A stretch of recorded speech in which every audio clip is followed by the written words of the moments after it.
Price Lord. ஆண்டவராகிய இயேசு கிறிஸ்துவின் நாமத்தில் இந்த நாளில் நம்ம எல்லாரும் இந்த இடத்துல கூடி வர கர்த்தர் செய்ய கிருபை கொடுத்ததுக்காக நாம் கர்த்தரை ஸ்தோத்திரிப்போம். நாம் முதலாவது ஆண்டவருடைய சமூகத்தில் ஜெபிக்கலாம். எங்கள் பரலோக தேவனே நாங்கள் நன்றி செலுத்துகிறோம். அப்பா அம்மை ஸ்தோத்தரிக்கிறோம், துதிக்கிறோம். எல்லாருமே ஆண்டவரை ஸ்தோத்திரம் பண்ணலாம், கர்த்தரை ஸ்தோத்திரம் பண்ணலாம். அநேகருடைய ஸ்தோத்திரத்தினால் கிருபை பெறும்னு வேதம் சொல்லுது. நம்ம எல்லாரும் சேர்ந்து ஸ்தோத்தரிக்கும் போது இந்த இடத்துல கிருபை அதிகமாக பெறும். இந்த குடும்பத்துக்கு தேவ கிருபை, பத்மா சிஸ்டருக்கு, அவங்களுடைய குடும்பத்துக்கு, இந்த காம்பவுண்டிங் பகுதிகளுக்கு, அவங்களுடைய மகன் குடும்பங்களுக்கு எல்லாமே தேவ கிருபை பெறும். தூர இடத்துல இருக்க அவங்களுடைய மகள் மீது, இங்கே இருக்கிற பேரப்பிள்ளைகள் மீது, இங்கே வந்திருக்கிற எல்லார் மேலேயும் தேவனுடைய கிருபை பெறும். அதனால் நம்ம எல்லாரும் ஒரு மனமாய் கர்த்தரை ஸ்தோத்திரம் பண்ணலாம். ஆண்டவரே உமக்கு நன்றி ஆண்டவரே, நன்றி ஆண்டவரே. ஒரு மாதம் அளவும் நம்மளை கண்ணின் மணி போல தேவன் பாதுகாத்து இந்த புதிய மாதத்தில், ஏப்ரல் மாதத்தில் முதல் சனிக்கிழமை நம்ம எல்லாரும் இந்த இடத்துல கூடி வரும்படி கர்த்தர் உதவி செய்திருக்கிறார். நம் கர்த்தரை நன்றியோடு கூட ஸ்தோத்தரிப்போம். ஹல்லேலூயா. கர்த்தாவே உம்மை துதிக்கிறோம். இந்த எல்லை முழுவதும் உடைய பரிசுத்த ரத்தத்தை தெளிக்கிறோம்ப்பா. என் ஆவி ஆத்துமா சரீரம் என்னை பிள்ளைகள் தூர தேசங்களும் ரத்தத்தை கொடுக்கிறேன்.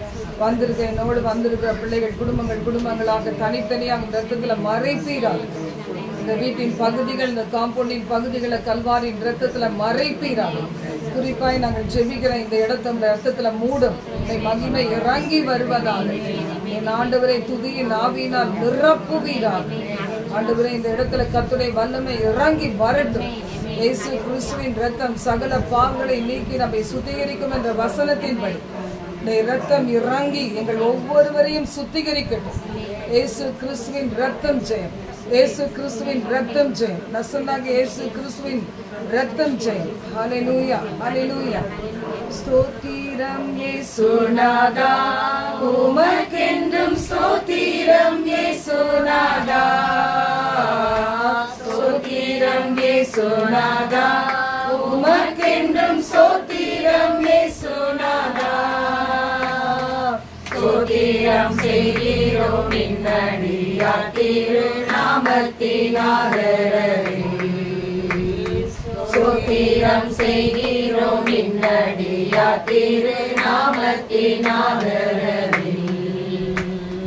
வானதூத சேனைகள் மனோகர கீதங்களால் எப்போதும், வானதூத சேனைகள் மனோகர கீதங்களால் எப்போதும் ஓய்வின்றி பாடி துதிக்க மாபெரும் மன்னவனே உமக்கு.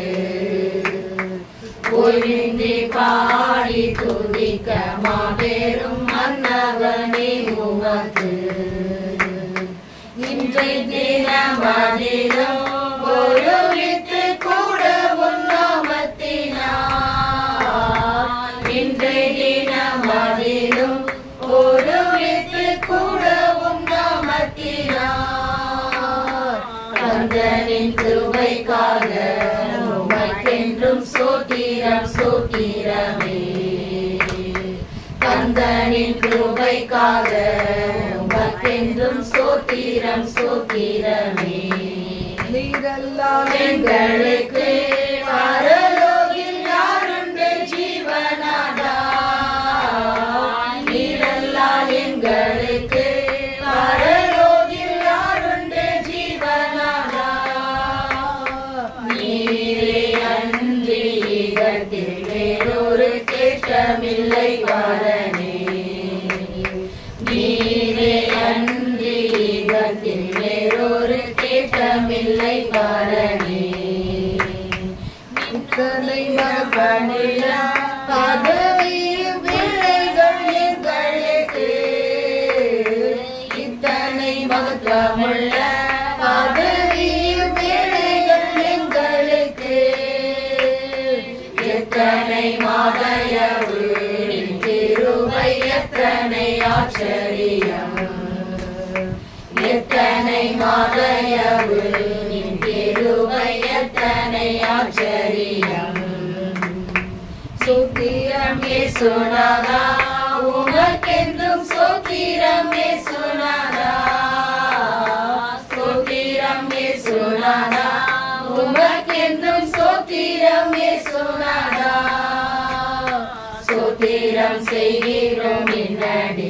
திருநாமத்தின் ஆதரவில் சோத்திரம் செய்கிறோம் நின்னடியார் திருநாமத்தின் ஆதரவில் நின் உதிரமதினால் திறந்தரின் ஜீவ பொது வழியாம் நின் உதிரமதினால் திறந்தரின் ஜீவ பொது வழியாம் நின்னடியார்க்கு பிதாவின் சன்னதி சேரவுமே சந்ததம் நின்னடியார்க்கு பிதாவின் சன்னதி சேரவுமே சந்ததம் சோத்திரம் இயேசுநாதா உமக்கென்றும் சோத்திரம் இயேசுநாதா சோத்திரம் இயேசுநாதா உமக்கென்றும் சோத்திரம் இயேசுநாதா சோத்திரம் செய்கிறோம் என்னடியார் திருநாமத்தின் ஆதரவில் சோத்திரம் செய்கிறோம் என்னடியார் திருநாமத்தின் ஆதரவில் கர்த்தர் எங்கள் நடுவில் பெரியவராய் இருப்பீராக. தொடர்ந்து ஆண்டவரே ஒவ்வொரு மணி துளியும் ஒவ்வொரு வினாடி பொழுதையும் எங்களுக்கு ஆசீர்வதித்து தாங்க. எங்களோடு தங்கி இருங்க இயேசுவின் மூலம் பிதாவே ஆமென். என்ன சிஸ்டர் இல்லை இல்லை நீங்கள் முடிங்க சிஸ்டர். என்ன தொடங்க நான் ரெண்டாவது மத்தியில ரெண்டாவது சரி இங்கே எந்த இங்கே வாங்க இல்லை இருக்கட்டும் இது முடிக்கிற வரைக்கும் வாங்க வாங்க. ஹல்லேலூயா. மத்தேயு 2ஆம் அதிகாரத்தை பற்றி சிஸ்டர் பத்மா போன மாதம் 1ஆம் அதிகாரம் பார்த்தோம். நீங்களும் வரல போன மாதம் ஆண்டோடைய பிறப்பை பற்றி பார்த்தோம் இல்லையா? உங்களுக்கு என்னம்மா கீழே உட்கார போறீங்க?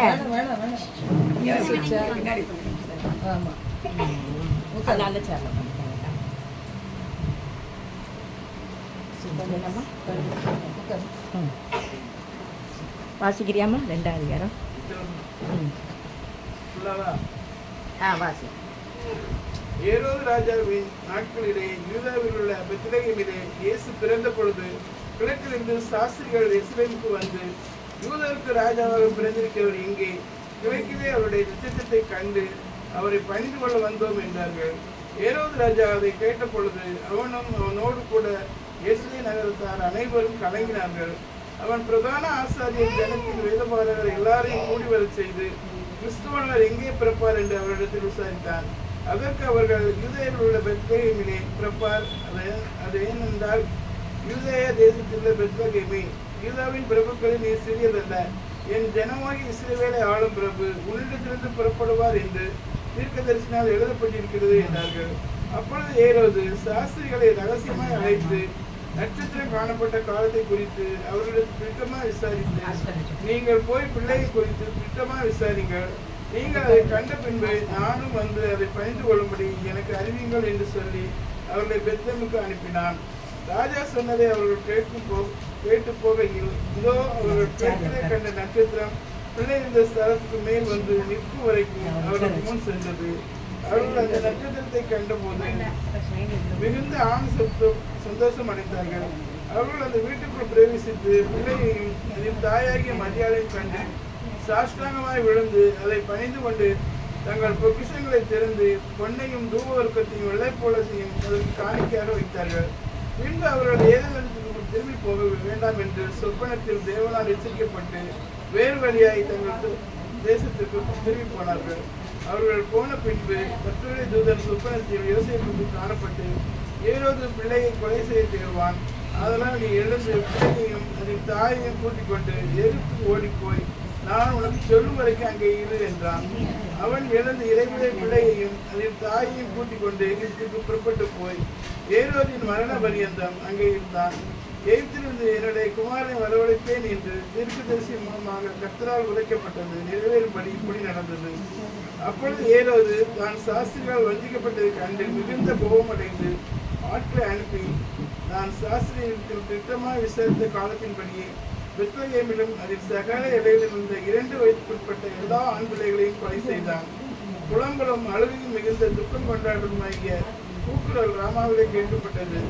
ராகேல் தன் பிள்ளைகளுக்காக அழுது அவைகள் இல்லாதபடியால் அடையாது ஆறுதல் அடையாதிருக்கிறார் என்று இறைமே தீர்க்கதரிசி விவரிக்கப்பட்டது அப்பொழுது நிறைவேறிற்று.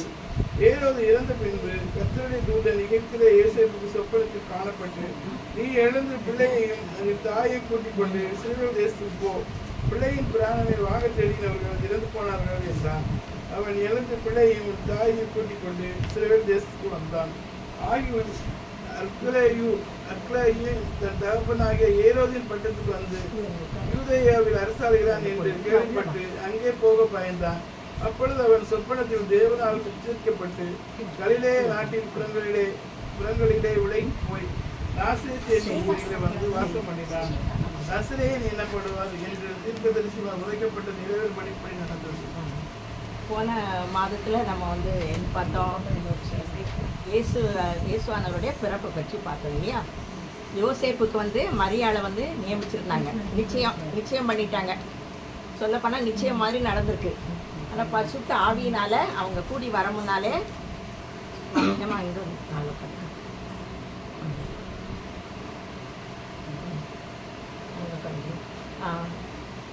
ஏசப்பா வந்து மனிதர்களுடைய முறைமையின்படி அவர் பிறக்கலை, அவர் பரிசுத்த ஆவியினால பிறந்தார். இல்லையாம்மா? நம்ம போன மாதத்தில் அப்படி தான் பார்த்தோம். ஆமாம் ஆமாம். இப்போ வந்து அவருடைய பிறப்பை வந்து இப்போ வெளிப்படையாக கர்த்தர் காண்பிக்கிறார் எல்லாருக்கும். முதலாவது வந்து அவர் எந்த ஊரில் பிறந்தார்னா பெத்லகேமில் பிறந்தார். அந்த பெத்லகேம் வந்து யூதேயா தேசத்தில் இருக்குது. அந்த யூதேயாவை ஆளுகிற அரசர் யாருன்னா ஏரோது ராஜா. ரொம்ப கொடூரமான மனுஷன், புரியுதா? அப்போது ஆண்டவர் பெத்லகேமில் பிறந்த உடனே முதல்ல யாருக்கு வெளிப்படுத்துகிறாங்கன்னா இந்த செய்தியை மேய்ப்பர்களுக்கு. முதல்லையே சாஸ்திரிகளுக்கு சொல்லலை, முதல்ல மேய்ப்பர்கள் வந்து எகிப்தியர்களுக்கு அருவருப்பானவர்கள் அப்படின்னு வேதத்தில் இருக்குது. மேய்ப்பர்கள் வந்து அது வாசிக்கலாமா? டைம் ஆயிடுச்சுல்ல?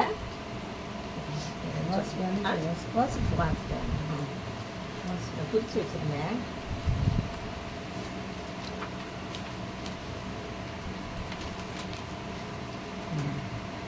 ஆதியாகமம் 46:34 அதில் லாஸ்ட் வசனம். ஆதியாகமம் 46ஆம் அதிகாரம் 34வது வசனம் கடைசி பகுதியில்.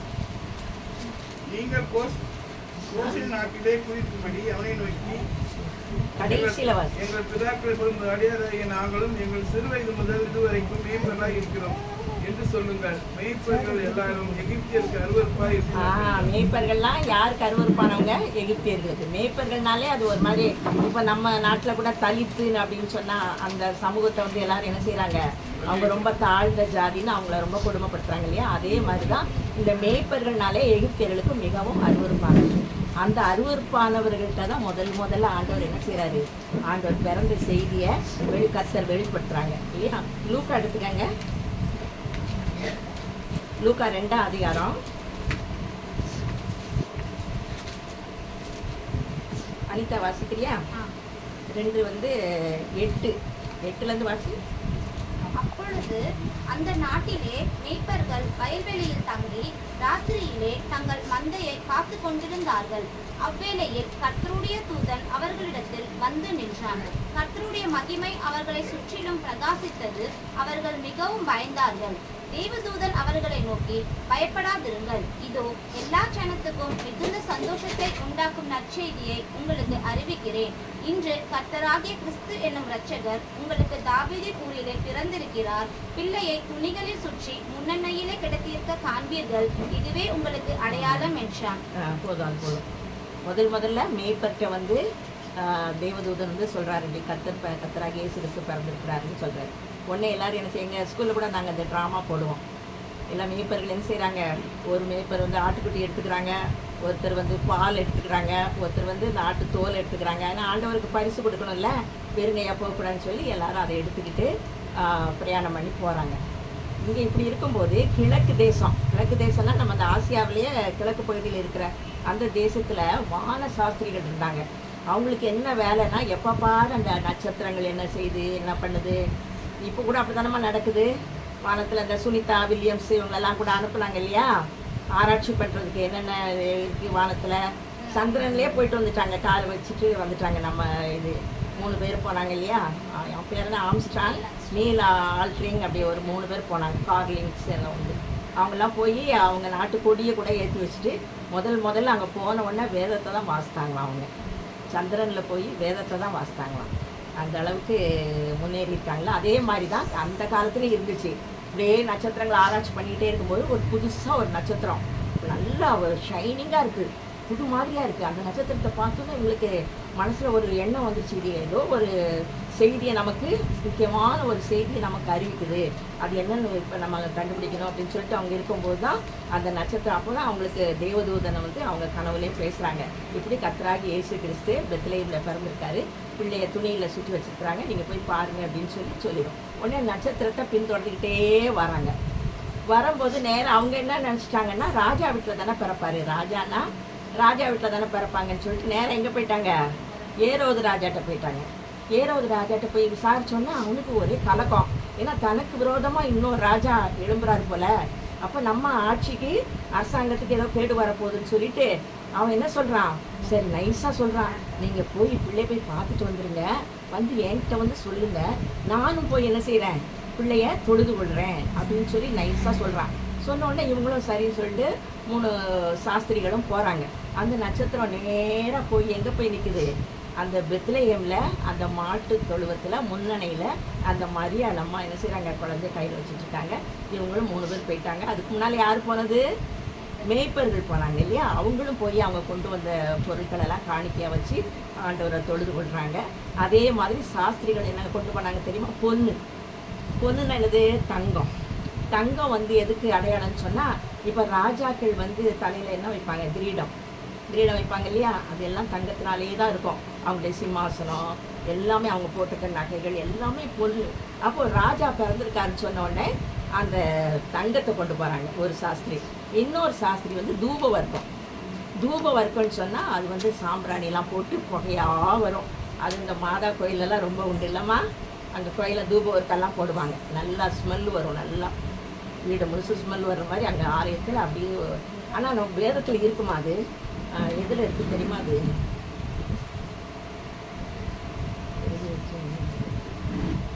அதாவது அந்த காலத்துலலாம் பலி செலுத்தினாங்க இல்லையா, ஆடு மாடு. நோவா காலத்தில் ஜலத்தில் எல்லாம் அழிஞ்சிச்சு இல்லை, நோவாவும் அவனுடைய வீட்டில் மொத்தம் 8 பேர் காக்கப்பட்டாங்கல்ல. இந்த நோவா வந்து பலி செலுத்த போகிறார். பலி செலுத்த போகும்பொழுது எல்லாம் ஆடுகள்லாம் வச்சுட்டு ஆதியாகமம் ஏதுமா 6 அதில் வந்து பலி செலுத்துறாரு.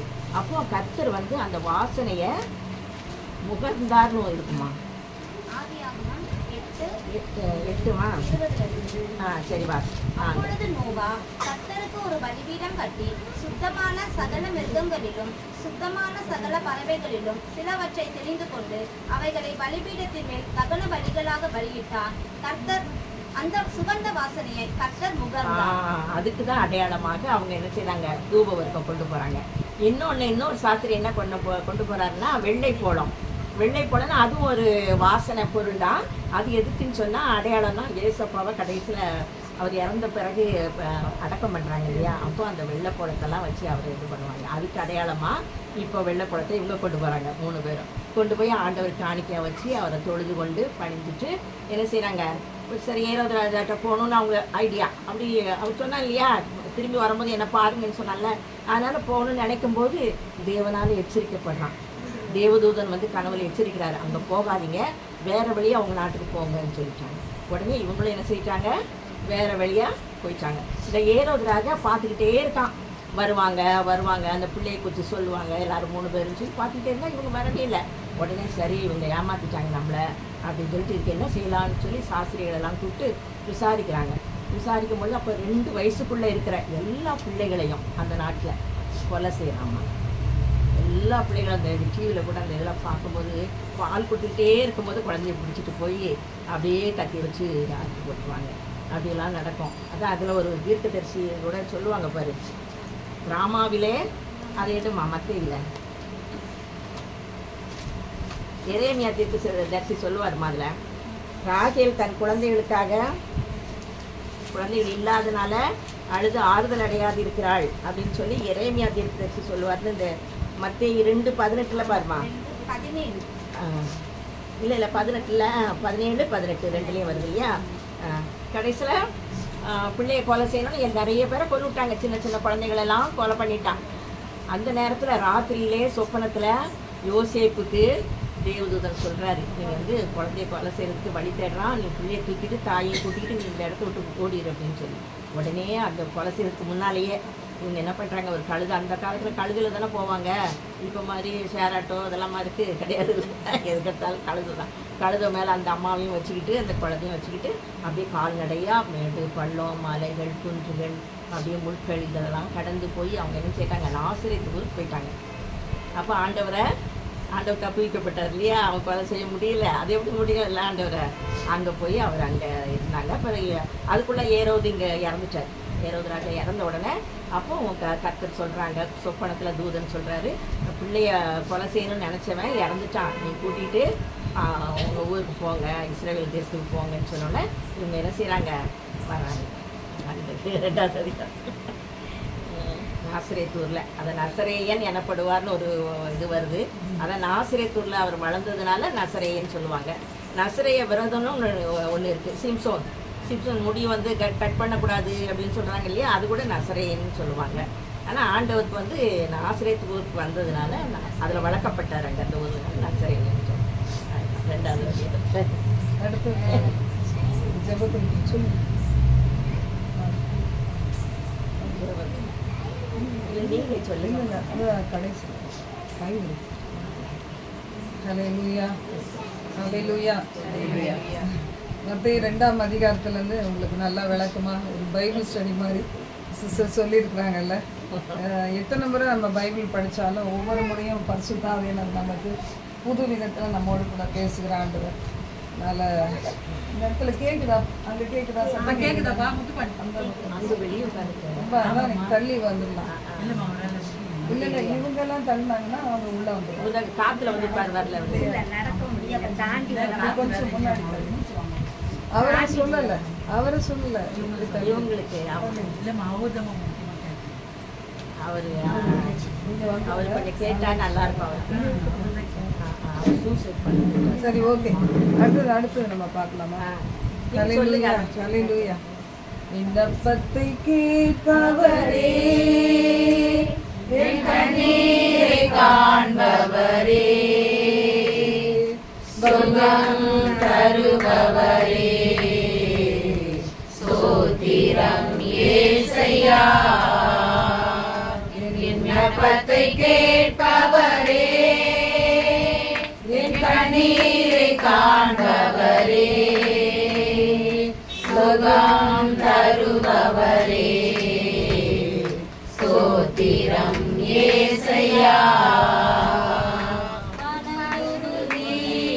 கரம் நீட்டி அதிசயம் செய்பவரே, ஐயா மனதுருகி கரம் நீட்டி அதிசயம் செய்பவரே, ஐயா அதிசயம் செய்பவரே, ஐயா அதிசயம் செய்பவரே, என் விண்ணப்பத்தை கேட்பவரே, என் கண்ணீரை காண்பவரே, சுகம் தருபவரே, ஸ்தோத்திரம் இயேசையா. உம்மால் கூடும் எல்லாம் கூடும், ஒரு வார்த்தை சொன்னால் போதும், ஐயா உம்மால் கூடும் எல்லாம் கூடும், ஒரு வார்த்தை சொன்னால் போதும், ஐயா ஒரு வார்த்தை சொன்னால் போதும், ஐயா ஒரு வார்த்தை சொன்னால் போதும், என் விண்ணப்பத்தை கேட்பவரே, என் கண்ணீரை காண்பவரே, சுகம் தருபவரே, ஸ்தோத்திரம் இயேசையா. சித்தமுண்டே சுத்தமாகு என்று சொல்லி சுகமாக்கினீ, ஐயா சித்தமுண்டே சுத்தமாகு என்று சொல்லி சுகமாக்கினீ, ஐயா என்று சொல்லி சுகமாக்கினே, ஐயா என்று சொல்லி சுகமாக்கினே. என் விண்ணப்பத்தை கேட்பவரே, என் கண்ணீரை காண்பவரே, சுகம் தருபவரே, ஸ்தோத்திரம் ஏசையா. என் நோய்களை சிலுவையிலே சுமந்து தீர்த்தீரையா, என் நோய்களை சிலுவையிலே சுமந்து தீர்த்தீரையா, ஐயா சுமந்து தீர்த்தீரையா, ஐயா சுமந்து தீர்த்தீரையா. என் விண்ணப்பத்தை கேட்பவரே, என் கண்ணீரை காண்பவரே, சுகம் தருபவரே, ஸ்தோத்திரம் ஏசையா. என் விண்ணப்பத்தை விண்ணப்பத்தை கேட்பவரே, என் கண்ணீரை காண்பவரே, சுகம் தருபவரே, ஸ்தோத்திரம் ஏசையா. நம்முடைய விண்ணப்பங்களை எல்லாம் ஆண்டவர் கேட்கிறார்ல. இப்போ அந்த சில பிரேயர் குறிப்புகளுக்காக சிஸ்டர் யாராவது வந்து சொல்லுவாங்க, நம்ம எல்லாரும் ஜெபிக்கலாம். உங்கள் மனசில் யாருக்கு ஆண்டவர் வந்து நான் இதுக்காக ஜெபிக்கணும்னு உங்களுக்கு மனசில் தோணுதோ, கர்த்தர் சொல்கிறாரோ அவங்க ஜெபிக்கலாம். யார்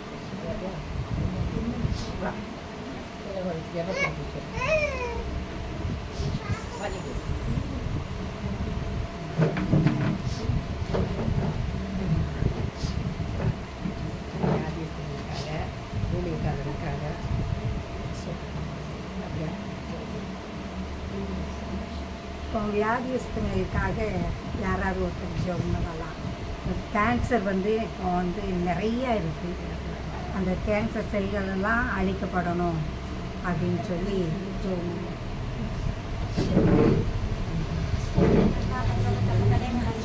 எல்லாரும் சேர்ந்து ஜெபம் பண்ணலாம். கேன்சர் வியாதியில் நிறைய இப்போ பரவி இருக்கிறதுனால அந்த வியாதியிலேருந்து எல்லா ஜனங்களும் சுகமாகணும். பாதிக்கப்பட்டிருக்க பிள்ளைகள் சுகமாகணும். இனிமேல் இந்த கேன்சர் வியாதிகள் பரவக்கூடாது. கர்த்தர் தாமே அவர்களுக்கு சுகம் கொடுக்க அந்த அந்தகார வல்லமைகளை ஆண்டவர் கடிந்து அப்புறப்படுத்தி அவருடைய தழும்புகளால் சுகம் கொடுக்கணும். அதுக்காக அவங்க ஜெபம் பண்ண சொல்கிறாங்க. நம்ம எல்லாம் சேர்ந்து ஜெபிக்கணும். ஆண்டவரே பாதிக்கப்பட்டிருக்கிற ஆண்டவரே ஒவ்வொரு ஆண்டவரே பிள்ளைகளுக்காக ஆண்டவரே இந்த சமூகத்தை நோக்கி நாங்கள் பார்க்கிறோம் தகப்பனே. ஒவ்வொரு கேன்சர் பேஷண்ட்ஸையும் தகப்பனே ஆண்டவரே கூடிய ஆண்டவரே கரங்கள்னால் எஸ்ஸப்பா நீ கொடுத்து ஆண்டவரே அப்பா சுகமாக நாங்கள் செபிக்கிறோம் தகப்பனே. அப்பா நீ ஸ்தோத்தரிக்கிற தகப்பனே. யாக்கோபுக்கு விரோதமான மந்திரவாதங்கள் இஸ்ரவேலுக்கு விரோதமான குறி சொல்லும் என்ற வாக்கின்படி அப்பா எது நிமித்தம் கர்த்தாவே இந்த கேன்சர் ஆண்டவர் எஃபெக்ட் ஆகி இருந்தாலும் ஆண்டவரே உங்களுடைய தழும்புகளால எஸ்ஸப்பா நீங்க ஆண்டவரே ஒவ்வொருவரையுமே எஸ்ஸப்பா ஆண்டவரே தொட்டு சுகமாக நாங்கள் செபிக்கிறோம் எஸ்ஸப்பா. ஆண்டவரே இந்த கல்வாரி நாட்கள்ல எஸ்ஸப்பா நீங்க ஒவ்வொரு சொட்டு ரத்தத்தையும் ஆண்டவரே நீங்க சிந்திருக்கீங்க எஸ்ஸப்பா. கேன்சர் பேஷண்ட்ஸ்க்காகவும் ஆண்டவரே 39 அடிகள் தகப்பனை நீங்க வாங்கியிருக்கீங்க எஸ்ஸப்பா. தேவனே அந்த தழும்புகளில் இருந்து வலிக்கிற ரத்தத்தினால எஸ்ஸப்பா ஒவ்வொரு கேன்சர் பேஷண்ட்ஸை சுகமாக்குவீராக. அவருடைய வேதனைகளை அறிந்திருக்கிற தேவன் ஆண்டவரே அப்பா நீங்க சொன்னீங்களே ஒரு வேதனை நீங்க சுகமாயிரும் சொன்ன வார்த்தையின்படி ஒவ்வொரு கேன்சர் பேஷண்ட்ஸையும் ஆண்டவரை சுகப்படுத்துவீராக. உங்களுடைய தொடுதல் கர்த்தாவே இறங்க நாங்கள் செபிக்கிறோம். அவங்க எங்க இருந்தாலும் ஆண்டவர் எந்த இடத்துல அவங்க இருந்தாலும் தகப்பனை நீங்க இப்பொழுது தொட்டுவீராக.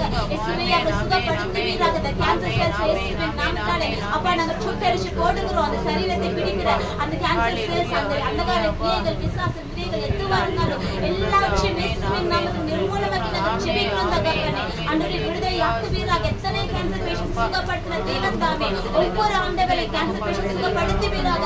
சின்ன சின்ன குழந்தைங்க கூட இயேசுப்பால பாதிக்கப்பட்டிருக்காங்க இயேசுப்பா. ஆண்டவரே இரக்கம் பாராட்டி ஆண்டவரே ஒவ்வொரு கேன்சர் பேஷண்ட்ஸ்க்கு தகப்பனே அற்புதமான சுகத்தை கொடுப்பீராக. இயேசுப்பா நீங்க சுகமாக்குற தீவிரமே சொல்லி ஆண்டவர் அறிந்து கூட செய்யுங்க இயேசுப்பா. நிறைய பேருக்கு தெரியல இயேசுப்பா. ஆண்டவர் உங்களை சுகப்படுத்த முடியும் நிறைய பேருக்கு தெரியல. அவங்களுக்கு ரீச் ஆக உதவி செய்வீராக.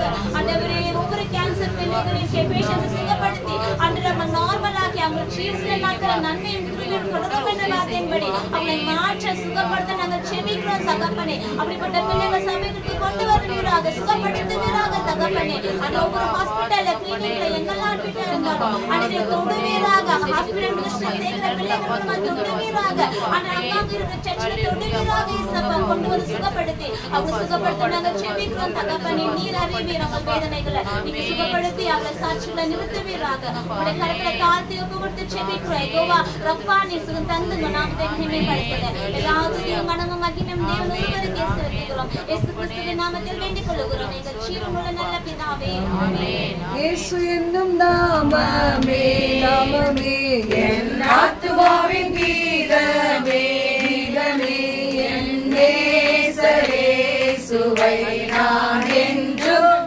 ஏற்றி மகிழ்ந்திடுவேன். என் நேசரேசுவை நான் என்றும் ஏற்றி மகிழ்ந்திடுவேன்.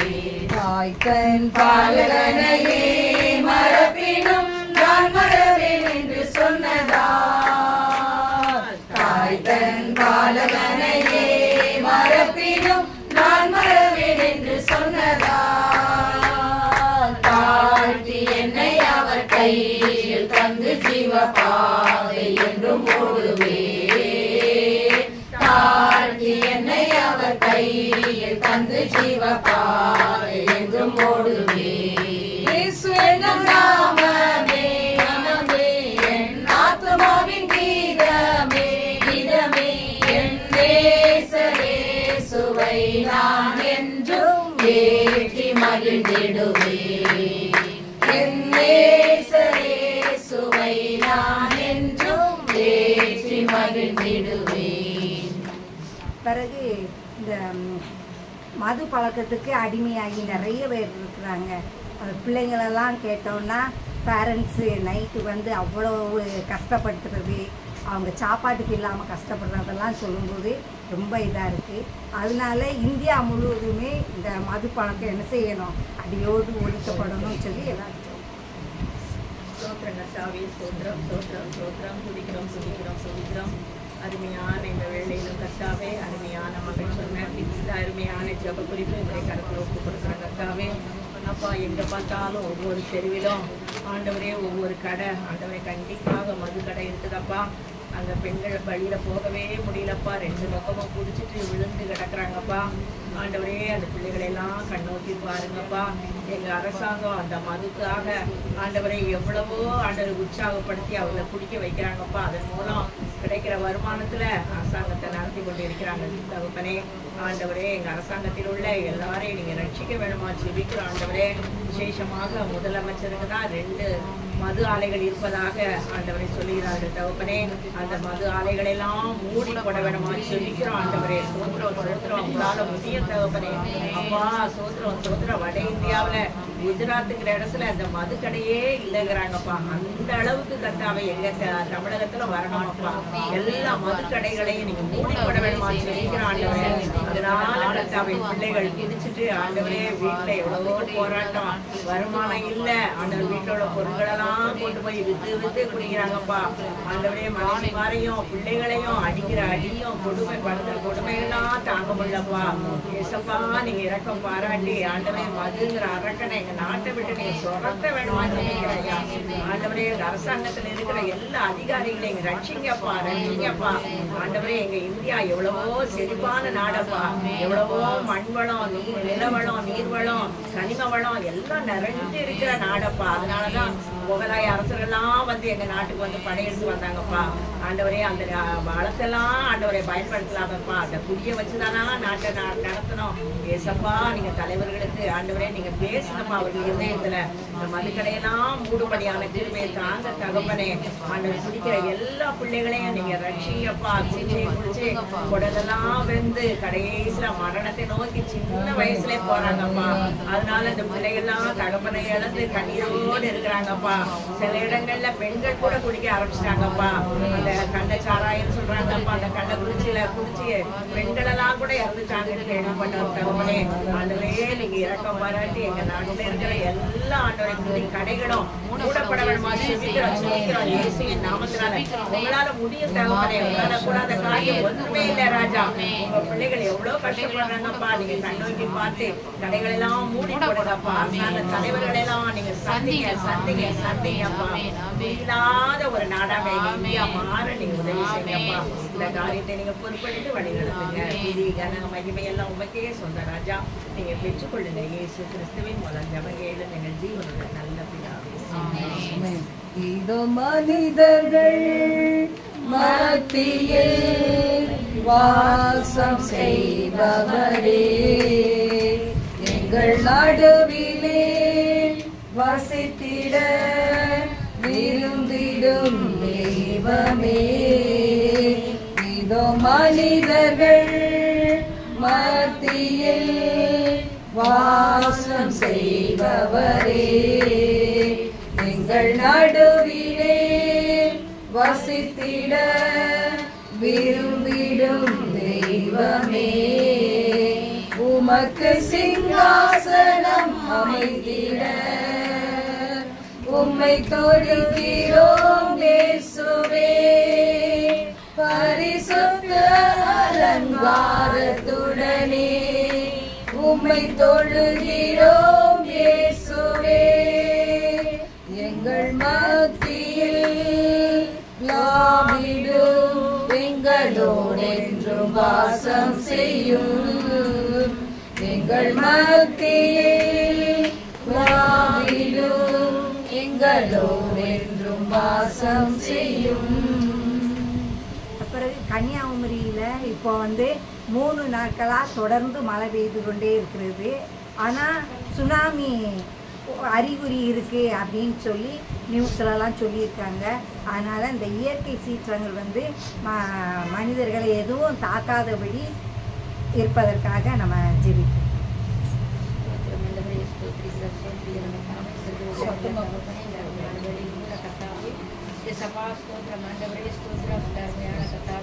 அப்பா வீட்டுக்கு வந்து கத்தாவை செலுத்த முடியாத கத்தாவை நிகழ்த்தை முடிவாக தந்திருக்கு நன்றி சோதனை உங்களுக்கு சொல்லப்பட்டதாக இந்த குறிப்பை கூட இந்த தலைமையில் அப்பா கவனே இந்த கன்னியாகுமரி கத்தாவை பொதுவாக திருநெல்வேலி மாவட்டத்திலிருந்து கன்னியாகுமரி வரைக்கும் கத்தாவே நல்ல மழை பெய்யுன்னு சொன்னாங்க. கவனே ஸ்தோத்திரம் ஆண்டவரே, இந்த மழையை நிறுத்த கத்தாவே ஸ்தோத்திரம் ஆண்டவரே, மனிதர்களுக்கு எந்த சேதமும் ஏற்படாதபடிக்கு என் தேவன் தாமே நீங்கள் பாதுகாத்துக் கொள்ளும்படியாக கவனே சப்பா நமக்கு நன்றி தகப்பனே ஸ்தோத்திரம். சுனாமி எச்சரிக்கை கொடுத்துருக்குறாங்க. என் தேவன் தாமே எந்த சீற்றங்களிலிருந்து வர அழிவிலிருந்து ஜனங்களெல்லாம் என் தேவன் தாமே நீ பாதுகாத்துக் கொள்ளும்படியாக ஆண்டவரே அன்பு தகப்பனே ஸ்தோத்திரிக்கிற கத்தாவே. சுனாமி ஒரு பக்கம் நிலநடுக்கம் ஒரு பக்கம் கத்தாவே ஸ்தோத்திரம் ஆண்டவரே, மழை வெள்ளத்தில் ஒரு பக்கம் எசப்பா இப்படிப்பட்ட சூழ்நிலையிலிருந்து என் தேவன் தாமே ஜனங்களெல்லாம் நீ மீட்டு எடுத்து முடித்து செலுத்துகிற தகப்பனே ஸ்தோத்திரம் ஆண்டவரே. இனிமேல் கத்தாவே ஸ்தோத்திரம் ஆண்டவரே, அன்பு தகப்பனே ஸ்தோத்திரம் ஸ்தோத்திரம். இந்த இயற்கை சீற்றங்களுக்கு வர அழிவு போதும் ஆண்டவரே. ஏசப்பா ஸ்தோத்திரம் ஆண்டவரே ஸ்தோத்திரம். இயற்கை கத்தாவே ஸ்தோத்திரம் ஆண்டவரே, மழை வருது கத்தாவே ஸ்தோத்திரம் ஆண்டவரே. ஏசப்பா சுனாமி வருதுனாலே கத்தாவே ஸ்தோத்திரம் ஆண்டவரே. வழங்க கத்தாவே ஜனங்கள் பயந்து வந்திருக்கிறாங்க தகப்பனே. பயத்தெல்லாம் நீக்கி என் தேவன் தாமே ஸ்தோத்திரிக்கிற கத்தாவே. தேசத்துல நல்ல கத்தாவே ஸ்தோத்திரம் ஆண்டவரே, சீதோஷ நிலையை கொடுத்து ஜனங்கள் வாழ முடியாத சூழ்நிலையை உருவாக்கி கொடுக்க முடிந்து செபிக்கிற கத்தாவே. ஏசப்பா ஸ்தோத்திரம். இனிமேல் இப்படிப்பட்டதான இயற்கை சீற்றங்களிலிருந்து வரும் கத்தாவே அழிவிலிருந்து ஜனங்களை எப்படியாவது நீங்க தான் பாதுகாத்துக் கொள்ளணும் தகப்பனே ஸ்தோத்திரம் ஆண்டவரே. என்னுடைய கரங்களில் கத்தாவே ஒப்புக்கொண்டு செபிக்கிறோம். ஒவ்வொரு மக்களையும் நீர் பாதுகாத்து, ஒவ்வொரு தேசத்தையும் நீர் பாதுகாத்து வழி நடத்தபடிக்கு செபிக்கிறேன். தொடர்ந்து உடைய கரங்களை ஒப்பு கொடுக்கிறேன். ஆவியானப்பா எல்லா துதிக்க நம்ம எல்லாம் நீர் எடுத்து ஜெபம் கேளும் பதில் தாரும் அதிசயம் செய்யும் ஐயா. இன்று ஜெபம் கேளும் பதில் தாரும் அதிசயம் செய்யும் ஐயா.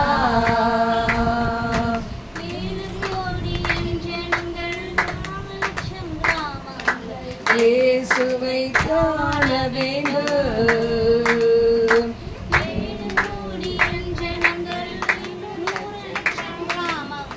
இயேசுவை அறிய வேண்டும் என்று ஜெபம் கேளும், பதித்தாலும் அதிசயம் செய்யும் ஐயா. நம்ம ஜெபத்தை கேட்டு ஆண்டவராகிய கர்த்தர் இயற்கையின் அழிவுகள் நாசமோசங்களுக்கு தேவன் விலக்கி காப்பார். சவுத் சைடுனாலும் சரி, நார்த் சைடுனாலும் சரி, எந்த இடத்துலையும் நம்ம தேசம் முழுவதும் கர்த்தர் அழிவுகளுக்கு விலக்கி காக்கிறார். ஏன்னா நம்ம ஆண்டவருடைய சமூகத்தில் ஒரு மனமாய் ஜெபித்த ஜெபத்தை தேவன் கேட்டு அப்படியே செய்வதற்காக கர்த்தரை சோத்திரிப்போம். சோத்திரம் சோத்திரம் சோத்திரம் சோத்திரம். பிறகு இந்த ஊழியங்களுக்காக ஜெபம் பண்ணுங்க. இன்னும் இயேசுவை அறியாத ஜனங்கள் வந்து இன்னும் இந்தியாவை எடுத்துக்கிட்டால் அதிகமாக இருக்குது. இயேசுவை பற்றி ஜனங்கள் அறியணும். அதுக்கு இன்னும் ஏராளமான ஊழியர்கள் வந்து எழும்பணும். அதற்காக ஜெபம் பண்ணுங்க. குறிப்பாக இந்த சாத்தாங்காடு பகுதி முழுவதும் கிறிஸ்தவ கொடி நட்டப்படணும், சிலுவை கொடி நட்டணும். இருக்கிற கோட்டைகள் வந்து உடைக்கப்படும். நிறைய இருக்கு.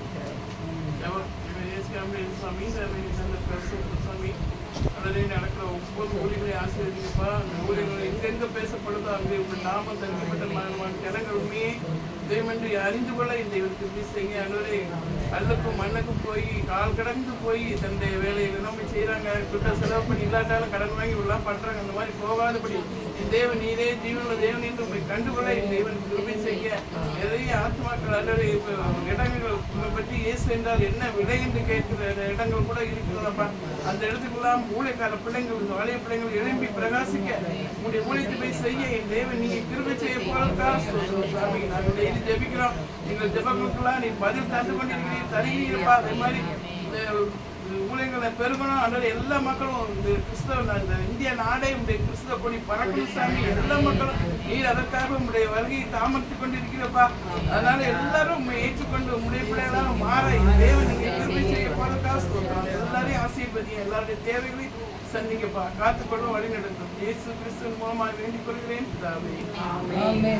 பறக்கட்டும் பறக்கட்டும் சிலுவையின் ஜெய கொடி, ஹல்லேலூயா. உயரட்டும் உயரட்டும் இயேசுவின் திருநாமம், ஹல்லேலூயா. பறக்கட்டும் பறக்கட்டும் சிலுவையின் ஜெய கொடி, ஹல்லேலூயா. உயரட்டும் உயரட்டும் இயேசுவின் திருநாமம், ஹல்லேலூயா. இருக்கும் தேசமெல்லாம் என் கர்த்தருக்கு சொந்தமாகும். கண்பார்க்கும் பூமியெல்லாம் கல்வாரி கொடி பறக்கும். காண்பிக்கும் தேசமெல்லாம் என் கர்த்தருக்கு சொந்தமாகும். கண்பார்க்கும் பூமியெல்லாம் கல்வாரி கொடி பறக்கும்.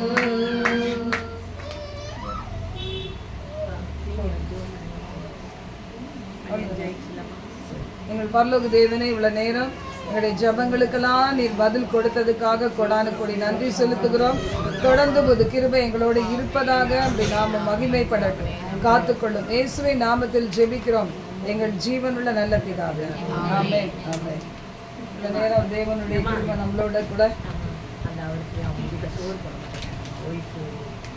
இருந்ததுக்காக கர்த்தரை நன்றியோடு கூட ஸ்தோத்திரம் பண்ணலாம்.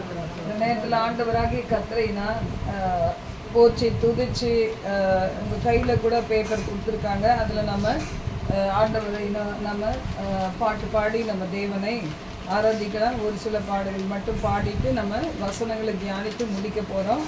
அதுக்கு பிறகு தனி ஜெபம் பண்ணலாம். ஆண்டவர் எல்லாமே ஒரு ஒழுங்கு கிரமமாக செய்ய விரும்புகிறோம். அதனால் இதில் அவங்க நல்ல பாட்டு இதில் வச்சுருக்குறாங்க. காக்கும் கரங்கள் உண்டு எனக்கு. முதல் பாட்டு நம்ம எல்லாருமே சேர்ந்து பாடலாம். நல்ல கரங்களை உற்சாகமாக தட்டி ஆண்டவராகிய கர்த்தர் இருக்கிறார். நம்முடைய எல்லாருடைய வாழ்க்கையிலுமே துக்கங்கள் உண்டு, கஷ்டங்கள் உண்டு, கவலைகள் உண்டு. ஆனால் இயேசு கிறிஸ்துவை நம்ம நம்பினோம்னா ஒவ்வொரு அலைகளையும் தாண்டி நம்ம என்ன செய்ய முடியும்? ஜெயம் பெற முடியும்.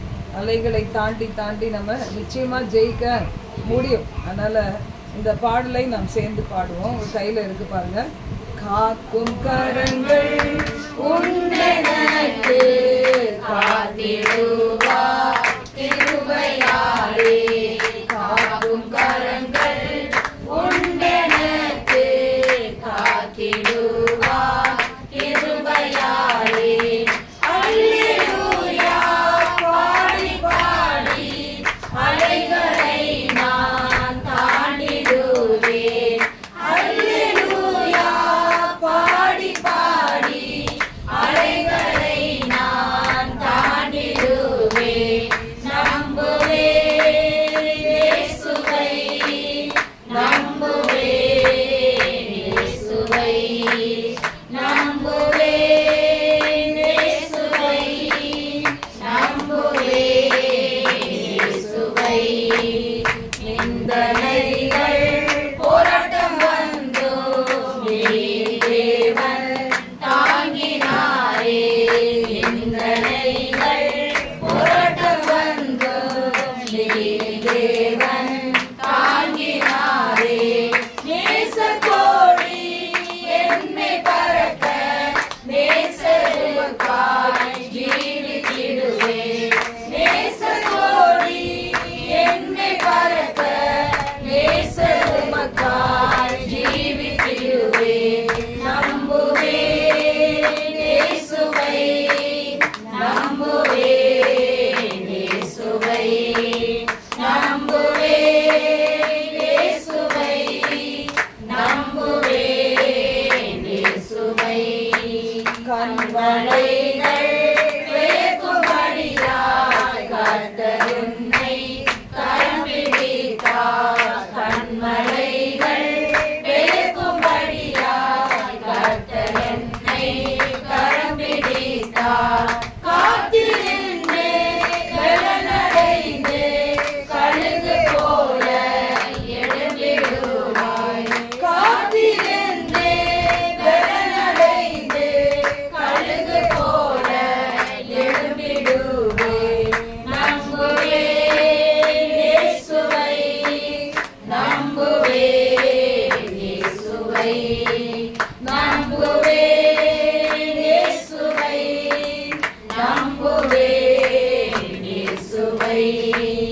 அத்திமரம் துளிர்விடாமல் ஆட்டு மந்தை முதலச்சாலும். அத்திமரம் துளிர்விடாமல் ஆட்டு மந்தை முதலச்சாலும். கர்த்தருக்கு காத்திருப்போம் வெட்கப்பட்டு போவதில்லை. கர்த்தருக்கு காத்திருப்போம் வெட்கப்பட்டு போவதில்லை. நம்புவேன் இயேசுவை, நம்புவேன் இயேசுவை, நம்புவேன் இயேசுவை, நம்புவேன் இயேசுவை. அத்திமரம் துளிர்விடாமல் ஆட்டு மந்தை முதலச்சாலும். அத்திமரம் துளிர்விடாமல் ஆட்டு மந்தை முதலச்சாலும்.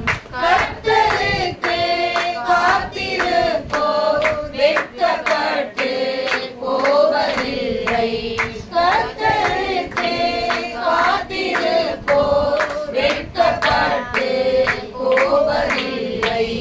நம்புவேன் இயேசுவை, நம்புவேன் இயேசுவை, நம்புவேன் இயேசுவை, நம்புவேன் இயேசுவை. ஹalleluya. நம்ம கர்த்தரை நம்பிதான் வந்திருக்கோம்ல. ஆண்டவராகிய கர்த்தர் தான் நம்பிக்கைக்கு உரியவர். எப்போதும் அவர் நம்பத்தக்கவர். உலகத்துல அநேக காரியங்கள் நம்ம நம்பி இருக்கலாம். ஆனா நம்ம நம்பிக்கைக்கு பாத்திரமில்லாத காரியங்கள் ஒருவேளை நடக்கும்போது மனம் சோர்ந்து போலாம்ல. மனிதன் மாறுவான், ஆண்டவர் என்ன செய்ய மாட்டார்? மாறவே மாட்டார்.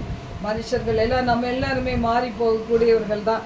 ஆனா ஆண்டவர் மட்டும் என்ன செய்ய மாட்டாரு? மாறவே மாட்டார்.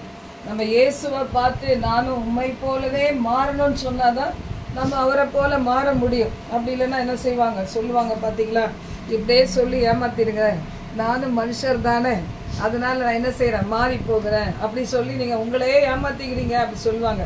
நம்ம ஒரு கிறிஸ்தவங்க, நம்ம ஆண்டவருடைய பிள்ளைங்க, நம்ம இயேசு சாமியுடைய பிள்ளைங்கன்னு யாருமே என்ன செய்ய மாட்டாங்க, ஏற்றுக்க மாட்டாங்க. நாங்கள் வந்து என்ன செய்யறது அப்படின்னா, உங்களுக்கும் எங்களுக்கும் என்ன வித்தியாசம் இருக்குது? நீங்கள் சொல்கிறீங்க நாங்களும் மனுஷர் தானேன்ட்டு. ஆனால் ஆண்டவர் என்ன சொல்கிறார், நீங்கள் என்னுடைய பிள்ளைகள் சொல்கிறார். யாரெல்லாம் ஆண்டவராகி இயேசு கிறிஸ்துவை இருதயத்தில் விசுவாசித்து அவர்தான் தேவன், அவர்தான் வழி சத்தியம் ஜீவன், பிதா கிட்ட போகணும்னா இயேசுவால தான் போக முடியும் என்று நம்புகிற எல்லா பிள்ளைகளுக்கும் ஆண்டவர் ரட்சிப்பை கொடுக்கிறார். பெருசா ரட்சிப்புனா ஏதோ நம்ம செய்யணும்னு அவசியம் கிடையாது. இந்த உலகத்துல நம்முடைய பாவங்களை எல்லாம் மன்னிக்க யாருக்கு மட்டும்தான் அதிகாரம் உண்டு? ஆண்டவராகி இயேசு கிறிஸ்துவுக்கு மட்டும்தான் அதிகாரம் உண்டு. இயேசு கிறிஸ்துவின் ரத்தம் என்ன செய்யும்? நம்முடைய சகல பாவங்களை இன்னைக்கு நம்ம என்ன செய்யும்? சுத்திகரிக்கும். இன்னைக்கு வந்திருக்க நீங்க கூட பாத்தீங்கன்னா புதுசா ஒரு சிலர் வந்திருக்கிறீங்க. நம்ம பழைய ஆளுக்களா இருந்தாலும் ஒவ்வொரு நாளும் பாவம் நிறைந்த உலகத்துல தான் வாழ்கிறோம். ஒருவேளை வந்து ஒரு தகுதி, அதாவது நம்ம அதிகமா ஆண்டவருக்குள்ள வர வர சின்ன சின்ன டாட் கூட எப்படி இருக்கும் நமக்கு பெருசா தெரியும். ஐயோ என்னுடைய ரட்சிப்பின் வஸ்திரம் கரப்பட்டு போச்சே, நான் வெண்மையான வஸ்திரத்தை நான் தரித்திருந்தேன், ஆனா இந்த நாள் செஞ்ச சின்ன தப்புனால என்னுடைய ரட்சிப்பின் வஸ்திரம் கரைப்பட்டு போச்சே. சில பேர் வந்து எவ்வளோ நாள் வைராக்கியமா இருந்தாலும், கசப்போட இருந்தாலும், வெறுப்போட இருந்தாலும் அதை பத்தி ஒன்றும் பெருசா நினைக்க மாட்டாங்க. ஆனா ஆவியானவருக்குள்ளாக நம்ம ஒப்பு கொடுக்கும் போது பரிசுத்த ஆவியானவர் என்ன செய்யறாரு? பாவத்தை குறித்தும் நீதியை குறித்தும் நியாய தீர்ப்பை குறித்தும் கண்டித்து உணர்த்துகிறவர். அப்ப பாருங்க, கண்டித்து உணர்த்தும் போது நம்ம என்ன செய்யறோம்? இருதயத்தை கடினப்படுத்தாம ஆண்டவர் சமூகத்துல ஒத்துக்கொள்ளும் போது அவருடைய ரத்தம் நமக்காக சிந்தின ரத்தம், அவர் நம்மளை கழுவி சுத்திகரிக்கிறது. இன்னைக்கு ஒரு ஆள் வந்து நேற்று நியூஸ் நான் படிச்சுட்டு ஏதோ ஒன்றத்துல பார்க்கும்போது, நீங்க என்ன வேணா கிறிஸ்தவங்க தப்பு செய்வீங்க, அதுக்கப்புறம் ஏசாமிட்ட மன்னிப்பு கேட்டா முடிஞ்சிருமான்னு கேட்டார். இது நியாயமான கேள்வி தானே? நம்ம என்ன நினைக்கிறோம்? நம்மள சில பேர் நினைக்கிறது என்ன, என்ன வேணா பாவம் செய்வேன், இவ்வளோ வேணா நான் பாவம் செய்வேன், ஏசாமிக்கு என்ன வேலைன்னா என்னை மன்னிக்கிறதா வேலை அப்படின்னு நினச்சிக்கிறோம். பார்த்தீங்களா? சில நேரத்தில் நான் கேத்தலிக்கில் இருக்கும் போதெல்லாம் என்ன செய்வேன், சாமியார்கிட்ட போய் மன்னிப்பு பாவ இது சொல்லுவாங்க. அதை சொல்லும்போது பார்த்தீங்கன்னா நம்ம எல்லாத்தையும் உண்மையை சொல்லுவோமா? யாரையாவது பிடிக்கல, கசப்பு வச்சுருக்கோம், நான் சொல்லுவோமா? இல்லை. அப்போ நான் சின்ன வயசில் இருந்தேன், நான் இப்போ யங் ஏஜில் இருக்கும்போது சும்மா ஸ்கூலுக்கு படிக்கிற அந்த ஸ்டேஜ்னு வச்சுக்கோங்களேன். அப்போ அந்த நேரத்தில் அப்போல்லாம் சின்ன பிள்ளையிலே நன்மையெல்லாம் கொடுத்துருவாங்க பாருங்கள். அப்போ அந்த பாவ சங்கீதனம் பண்ணும்போது நான் செஞ்ச முழு பாவத்தையே சொல்லுவேனா, அவர் என்ன நினைப்பார்? அப்போ நான் என்ன செய்வேன்? பாலிஷாக தான் சொல்லுவேன். ஏதாச்சும் ஒரு சில பாவத்தை சொல்லிட்டு அவர் பனிஷ்மெண்ட் மாதிரி என்ன செய்வார்? ஜெபமாலையில் இதை வந்து 10 தடவை சொல்லி ஏதோ சொல்லுவார். அப்படி சொல்லிட்டா முடிஞ்சு போச்சா? என்னைக்காவது பாவத்துக்காக மனசாப்பட்டதே கிடையாது. சும்மா நம்ம சொன்னோம், வந்தோம், போனோம், அதுதான் இருந்தது வாழ்க்கை. ஆனால் ஆண்டவராக இயேசு கிறிஸ்து தான் ரட்சகர்.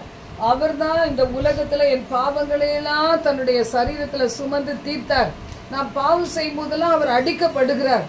எனக்காகவே அந்த மரணத்துக்கு கூட அவர் சந்திச்சார். எத்தனை பேருக்கு மரண பயம் இருக்குது? இல்லை, பிறந்த ஒருத்தர் மரிச்சாதான் பரலோக ராஜ்யத்துக்கு போக முடியும், நமக்கு எல்லாருக்கும் தெரியும். ஆனாலும் மரணங்கிறது எப்படி இருக்கு? ஒரு பயம். நான் சின்ன பிள்ளைல நான் அதிகமா யோசித்து பார்ப்பேன், எதுக்குடா இந்த ஆண்டவர் பிறக்க வைக்கிறாரு, ரெண்டாவது மறிக்க வைக்கிறாரு. இது ஒரு பெரிய கொஸ்டினா இருந்துச்சு. மரணம்னாவே இது எதுக்கு வருது? ஏன்னா நமக்கு ரொம்ப பிடிச்சவங்கலாம் மறிச்சு போறாங்க. என்னடா இது இப்படி மறிச்சு போறாங்களே, அப்போ எப்போ நம்ம இவங்களெல்லாம் பார்ப்போம்? நமக்கு வந்து பார்த்தீங்கன்னா அப்படிதான் அப்போ தெரிஞ்ச நாலேஜ் அவ்வளோதான். அதுக்கப்புறம் தான் கர்த்தரை அறியன்றது மரணங்கிறது ஒரு பயத்துக்குரியது கிடையாது. மறிச்சாதான் இந்த சரீரம் மண்ணோடு மண்ணா மக்கக்கூடியது. இன்னைக்கு நம்ம எவ்வளோ ஃபிட்டாக வேணால் வச்சுக்கலாம், ஒரு நாள் மறிப்போம். அதுதான் நமக்கு ப்ரமோஷனை கொடுக்குது. எங்கே போகிறதுக்கு? நித்திய ஜீவனுக்கு போகிறதுக்கு, சொர்க்கத்துக்கு போகிறதுக்கு, மோட்சத்துக்கு போகிறதுக்கு ப்ரமோஷனே அப்போ தான் கிடைக்குது. அப்போ இந்த சரீரத்தை பார்த்து நம்ம தான் உயிரோடு இருக்கவங்க என்ன செய்வோம்?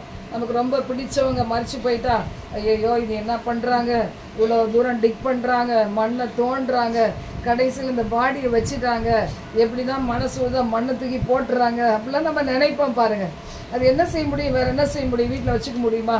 எத்தனை நாள் வச்சுக்க முடியும் செத்து போன பணத்தை? உயிர் இல்லைன்னா அவ்வளோதான், நம்முடைய வாழ்க்கையில் ஒன்றுமே கிடையாது. இவ்வளோதான் நம்முடைய வாழ்க்கையே. ஆனால் அது தெரியாதபடிக்கு என்ன செய்யறது? ஏதோ இந்த உலகத்தில் என்னமோ நம்ம 1000 வருஷம் வாழ்கிற மாதிரி நினச்சிக்கிட்டு இந்த உலகத்தில் தீமை செய்கிறது, மற்றவங்களுக்கு கஷ்டம் கொடுக்கறது, பழிக்கிறது, சில பேர் பில்லி சூனியம் பண்ணுறது, இதெல்லாம் பண்ணுறாங்க. இதனால அவங்களுக்கு என்ன லாபம் கிடைக்க போகுது பாருங்க. எதை மனுஷன் விதைக்கிறானோ அதை அறுப்பான். அதான் ஆண்டவர் சொல்றாரு, ஒரே ஒரு வாழ்க்கை கர்த்தருக்கு பயந்து நீ வாழ்ந்தீன்னா ஜீவ புஸ்தகத்துல உன் பேரை என்ன செய்ய மாட்டேன், கிறுக்கி போட மாட்டேன்னு சொல்றாரு. அப்போ நம்ம வாழ்க்கையில பாருங்களேன், எல்லாருடைய வாழ்க்கையிலையும் சில பாவங்கள் வெளியரங்கமா இருக்கும். எல்லாருக்கும் தெரிஞ்சே பாவம் செய்வோம் பாத்தீங்களா. இது எக்ஸாம்பிளுக்கு எடுத்துக்கிட்டீங்கன்னா, ஒரு இடத்துல வந்து இந்த கொலையடி சண்டைலாம் சொல்லுவாங்க பாருங்க. அது மாதிரி அங்க எங்க ரேஷன் கடையில் சண்டை வரும், தண்ணி இது பண்ற இடத்துல சண்டை வரும். இப்படி நிறைய இடத்துல லேடிஸ் ஸ்பெஷல் கொஞ்சம் சண்டை தான் இல்லை. ஜென்ஸுனா அடித்தடி ஆயிரும். லேடிஸ் வந்து வாய் நிறைய பேசுவோம், வீட்டில் கூட பேசுவோம் பாருங்க. சண்டை போடுற ஆளுகள் உள்ள இருந்து சண்டையை போடாது, எங்க இருந்தா போடும், வாசப்படியில நின்று போடும். அப்பதானே அக்கம் பக்கத்துலலாம் கேட்பாங்க. அதனால அங்க போய் நின்றுட்டு பேசுவாங்க. அடுத்த நாள் தான் அந்த குடும்பத்தோட சேர்ந்து நல்லா ஜாலியா போவாங்க. ஆனா அது தெரியறது இல்லை. அந்த நேரம் சாத்தா என்ன செய்யறான், அவனுடைய கண்களை குருடாக்கி இப்படி பண்ணிடுறான். ஒரே ஒரு காரியம் நமக்கு தெரிஞ்சிச்சுன்னா, நம்ம இன்னைக்கு மனுஷனுக்கு என்ன செய்யறோமோ அதுதான் நமக்கு கிடைக்கும். இன்னைக்கு நம்ம எதை விதைக்கிறோமோ அதான் கிடைக்கும். இல்ல முட்பூண்டுகள்ல அத்திப்பழம் வராது, ஆப்பிள் பழம் வராது. வேப்பங்க மரத்துல வேப்பங்காய் தான் வரும். அவ பாத்தீங்கன்னா இன்னைக்கு ஆண்டவர் சொல்றாரு, அதனால தான் உன் இருதயத்தை எனக்கு கொடு. வேற ஏதாவது கேட்டார் ஆண்டவர்? அந்த இருதயத்தை முழுக்க கொடுத்துருந்தா கேட்டார். அதுல நம்ம என்ன செய்யறோம், பார்ஷியலா கொடுப்போம். கொஞ்சோண்டு இது உங்களுடைய ஹஸ்பண்டுக்கு கொஞ்சம் இடம், உங்க பிள்ளைகளுக்கு கொஞ்சம் இடம், உலகத்துக்கு கொஞ்சம் இடம், சினிமா கொஞ்சம் இடம், அப்படிதானே பாவங்கள் செய்யறதுக்கு கொஞ்சம் இடம். இப்படி இப்படி பிட்பிட்டா கொடுக்கறது இயேசுக்கு அப்படி ஒன்றும் அவர் நமக்கு வேலைக்காரர் கிடையாது. நம்ம குடிச்சு மிச்சம் காஃபியோ டீயோ அவர் குடிக்கிறதுக்கு அவசியம் கிடையாது. அவர் எதிர்பார்க்கறதெல்லாம், அவர் எதிர்பார்க்கிற மரியாதை என்னன்னா, நம்மளை முழு மனதோடு, முழு ஆத்மாவோடு, முழு பலத்தோடு ஆண்டவர் மேல அன்பு வைக்கணும். அது ஒண்ணுதான் கேட்கிறாரு. இயேசு கிறிஸ்துவ முழு இருதயத்தோடு விசுவாசிக்கணும். நம்மளை ஆண்டவரை விட்டு வேறு பிரிக்கிற எல்லாத்தையும் விட்டு நம்ம வந்துடணும். ஆண்டவர் சொல்ற, தீமையை விட்டு விலகி நன்மை செய். நான் ஏதோ நன்மை செய்யறேன்னு இது வந்து ஆண்டவர் அதை வச்சு மனசுல வச்சுக்குவாரு. தசமாக கொடுக்குறேன், காணிக்கை கொடுக்குறேன், ஊழியம் செய்யறேன், அதனால என்ன செய்வேன், வர்ஷிப் பண்றேன், வாலிபர் கூட்டம் நடத்துறேன், இதனால என்ன ஆயிரும், நம்மளுக்கு கேன்சல் ஆயிரும். அதெல்லாம் கிடையாது. இயேசு கிறிஸ்துவின் ரத்தம் தவிர வேறொரு பரிகாரமே கிடையாது. அப்போ இந்த மாதிரி ஒரு அருமையான ஒரு பாக்கியத்தை தேவன் கொடுத்திருக்கிறார். அவர் கசைக்கு பிழியப்பட்டு அந்த ரத்தம், அந்த தண்ணீர், அது எல்லாம் நமக்காக சிந்தி இன்னைக்கு சொல்றார், என் மகனே, என் மகளே, நீ உன்னுடைய இருதயத்தை முழுக்க கொடுத்துரு. என்ன பாவமா வேணா இருக்கலாம். ரகசிய பாவம் சில பேர் செய்வாங்க, சில பேர் துணிகரமான பாவங்கள் செய்வாங்க. எதுனா சரி, ஆண்டவருடைய ரத்தம் எப்படியா நம்முடைய பாவங்களை எல்லாம் கழுவி வெண்மையா மாத்திருமா, பஞ்சை போல வெண்மையா. அப்ப அப்படிப்பட்டவங்களுக்கு தனிமையில இருந்து அழ மாட்டாங்க பாருங்க. இன்னைக்கு நினைப்பீங்க, இவங்களுக்கு எவ்வளவு கொடூர பாவம் செய்யறாங்க, நல்லா தானே இருக்கிறாங்க, நிம்மதியா தானே இருக்கிறாங்க, பெரிய வீடு வாசலோட வச்சுட்டு தானே இருக்கிறாங்க. ஆனா பாவம் செய்யற ஒரு மனுஷனுக்கு என்ன இல்ல, நிம்மதியே கிடையாது. துன்மார்க்கனுக்கு என்ன இல்ல, சமாதானம் இல்லை. எங்க வீட்டுல ஒரு அம்மா வேலை செய்யறாங்க பாருங்க. அவங்க வந்து அவங்க ஹஸ்பண்ட ஒரு நாள் வாடா போடான்னு பேசுவாங்க, இன்னொரு நாள் எப்படி பேசுவாங்க, அவங்க இவங்கன்னு பேசுவாங்க. எனக்கு சிரிப்பா வரும். ஏன்னா என்னடா இது, நேற்று தான் இப்படி பேசுனாங்க, இன்னைக்கு இப்படி பேசுறாங்களே அப்படின்னு சொல்லிட்டு. அவர் பாருங்க, ரெண்டு பேர் ரொம்ப சண்டை போட்டாங்க. ஒரு நாள் என்ன பண்ணாரு, அவர் 3-4 நாள் அப்சம் எங்கே போயிட்டாரு, சொல்லாம கொள்ளாம போயிட்டாரு. இவங்க என்ன செய்யறாங்க, வந்தவுடனே பார்த்தீங்கன்னா ஏங்க ஏங்க ஏங்கன்னு. அவ பாருங்க எவ்வளோ. அப்புறம் ஒரு நாள் சொல்லுவாங்க, 4 நாள் வேலைக்கு போனா என்ன சொல்லுவாங்க, இந்த ஆளெல்லாம் வச்சு நான் என்னத்துக்கு சோறு போடணும், விரட்டி அடிக்க வேண்டியதா, நாளுக்கு சோறே போடக்கூடாது. இந்நாள் வந்து படுக்கட்டுமே, ஒரு நாள் முடியாம படுத்துருவாரு, இந்த ஆளுக்கு ஒரு டம்ளர் தண்ணி கூட நான் கொடுக்க மாட்டேன் அப்படின்னு சொல்லுவாங்க பாருங்க. அப்ப பாத்தீங்கன்னா நம்ம எதை விதைக்கிறோம். சில பேர் ஹஸ்பண்ட் என்ன செய்வாங்கன்னா, ஒய்ஃபை வந்து நல்லா இருக்கிறனால கவனிக்கவே மாட்டாங்க, நல்லா இருக்கிறனால கீழ்ப்படியவே அது கீழ்ப்படியறதுல அன்பு செலுத்த மாட்டாங்க, விசாரிக்கவே மாட்டாங்க. ஒரு நாள் அவங்க சிக் பெட்ல படுக்கும்போது பார்க்க மாட்டாங்க. ஒரு மருமக எங்க சர்ச்சுக்கு முன்னாடி, மாமியார் மருமக எல்லாரும் ஒரே சர்ச்சுக்கு வந்தாங்க. மருமக போயிடுச்சு, மாமியார் மட்டும் வராங்க. அது சொல்லும், எங்க மாமியார் வந்து இன்சூரன்ஸ்க்கு சொல்ல தெரியல, எங்க மாமியார் வந்து சொத்து சேர்த்து வச்சிருக்குதான், இது வந்து அந்த சொத்து எங்க மாமியார் செத்தாதான் கிடைக்குமா அப்படின்னு சொல்லிச்சு. நான் சொன்னேன், இது என்ன சொத்து எனக்கு புரியலையா. அப்புறம் தான் புரிஞ்சிச்சு, லைஃப் இன்சூரன்ஸ், இது செத்தாதானே அந்த பணம் எனக்கு கிடைக்கும், இது என்னைக்கு சாப்பிடும்போது சொல்லி 5-6 வருஷம் ஆச்சு. இன்னைக்கு நல்லா இருக்கு, நல்லா இருந்து 20,000 சம்பாதிக்குது. ஒரு 20-30 சம்பாதிக்குது, ஒரு வீட்டோட வேலை செய்துட்டு பிராமின் வீட்டில் என்னென்ன வேலை கொடுக்குறாங்களோ அத்தனையும் செஞ்சுட்டு வெள்ளிக்கிழமை உபாச ஜபத்துக்கு கூட வர்றதில்லை. ஏன்னா அவ்வளோ காசு கொடுக்குறாங்களே, அதனால ஞாயிற்றுக்கிழமை ஒரு வேலை தான் வரும். பாருங்களேன், இந்த அம்மா எப்போ சாப்பிடுது? இந்த அம்மா எதுக்கு உழைக்குது? தன் மருமகளுக்கு உழைக்குது, தன் பேரப்பிள்ளைகளுக்கு உழைக்குது. பேரப்பிள்ளைலாம் படிக்க வச்சிருச்சு, காலேஜ் படிக்குது. அவங்க பையன் ஒழுங்காகவே வேலைக்கு போக மாட்டான், அது மருமக இன்னும் ஒரு சோம்பேறி. இந்த அம்மா தான் படிக்க வைக்குது, இந்த அம்மா சாவுமான்னு அது பார்த்துட்டு. உலகம் எப்படி இருக்கு பாருங்க. நம்ம ஆண்டவர் மட்டும்தான் நல்லவர். அவர் என்ன செய்ய மாட்டாரு, ஒரு பர்பஸ் இல்லாம நம்மள இந்த உலகத்துல வைக்கவே மாட்டார்.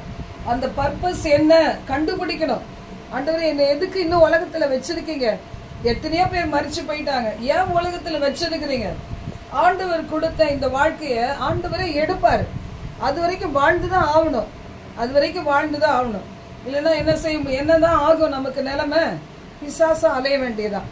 ஒரு காலம் வரைக்கும் நீ வாழணும்னு ஆண்டவர் ஆயுசு காலம் போட்டிருந்தாருன்னா அதுக்கு முன்னாடி செத்தா எங்க தான் போனோம்? பேயா அலைஞ்சிட்டே இருக்க வேண்டியதுதான், பிசாசா அலைஞ்சிட்டே இருக்க வேண்டியதுதான்.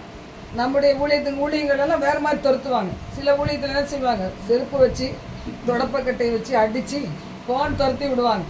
என்னென்னமோ பண்ணுவாங்க, குடிமையை பிடிச்சி எல்லாம் கட்டி வைப்பாங்க. அந்த கேத்தலிக் இதெல்லாம் பார்த்தீங்கன்னா அந்த மரத்தில் கட்டி வச்சிருவாங்க. அது அங்கேயே ஆடி ஆடி வலிக்குமா நம்ம போயிடும். அந்த மாதிரிலாம் பார்த்தீங்கன்னா நிறைய காரியங்கள் நடக்கும். அப்போ இன்னைக்கு ஒரே ஒரு வாழ்க்கை, நம்ம ஆண்டவரை அறிகிற அறிவில் நம்ம வாழ்ந்துக்கிட்டே போயிட்டோம்னா நம்முடைய வாழ்க்கை சந்தோஷமா இருக்கும். உலகத்தை கொஞ்சம் மறந்தாதான் நிம்மதியா இருக்க முடியும். ஆண்டவர் சொல்றார், ஒரு வருத்தப்பட்டு பாரம் சுமக்கிற நீ என்ன செய், என்னிடத்துல வா, நான் உனக்கு இளைப்பாறுதல் தருவேன். ஆண்டவர்கிட்ட இளைப்பாறுதல் உண்டு. நித்திய இளைப்பாறுதல் எங்கதான் இருக்கு? பரலோகத்துல தான் இருக்கு. நான் ஆண்டவரின் ராஜ்யத்துக்கு போகும்போது நித்திய இளைப்பாறுதல். இந்த உலகத்துல இருக்கும்போது ஒவ்வொரு நாளும் இளைப்பாறுதல் எப்ப கிடைக்கும்னா தேவனை தேடும் போதெல்லாம் கிடைக்கும். அதிகாலையில தேவனை தேடும் போது, எப்பெல்லாம் நம்முடைய இருதயம் தொஞ்சு போகுதோ, வேதனையில இருக்குதோ, அப்பெல்லாம் ஏசப்பான்னு சொல்லி அவர் சமூகத்துக்கு போகும்போதெல்லாம் இளைப்பாறுதல் நிச்சயமா உண்டு. அப்ப இன்னைக்கு நம்ம இந்த மாதத்தினுடைய வாக்கு தத்தத்தை நாங்க சங்கீதம் 37ல நாங்க பார்த்தோம். 37 13 23 நினைக்கிறேன். படிங்க. 28 29 அதுல படிங்க. கர்த்தர் நியாயத்தை விரும்புகிறவர். கர்த்தர் நியாயத்தை விரும்புகிறவர். நம்ம அநியாயம் செஞ்சுட்டு ஏசப்பா உங்க பிள்ளைன்னு சொல்ல முடியுமா? கர்த்தர் நியாயத்தை விரும்புகிறவர். அவர் தமது பரிசுத்தவான்களை கைவிடுவதில்லை. அவர் தமது பரிசுத்தவான்களை கைவிடுகிறது இல்லை. யாரெல்லாம் பரிசுத்தவான்கள்? கை தூக்கி காமிங்க பார்க்கலாம். ஏன் கை தூக்க மாட்டேங்கிறீங்க? Good good. 2-3 பேர் தான் பரிசுத்தவான்கள். அப்ப நீங்கள பாவீங்களா?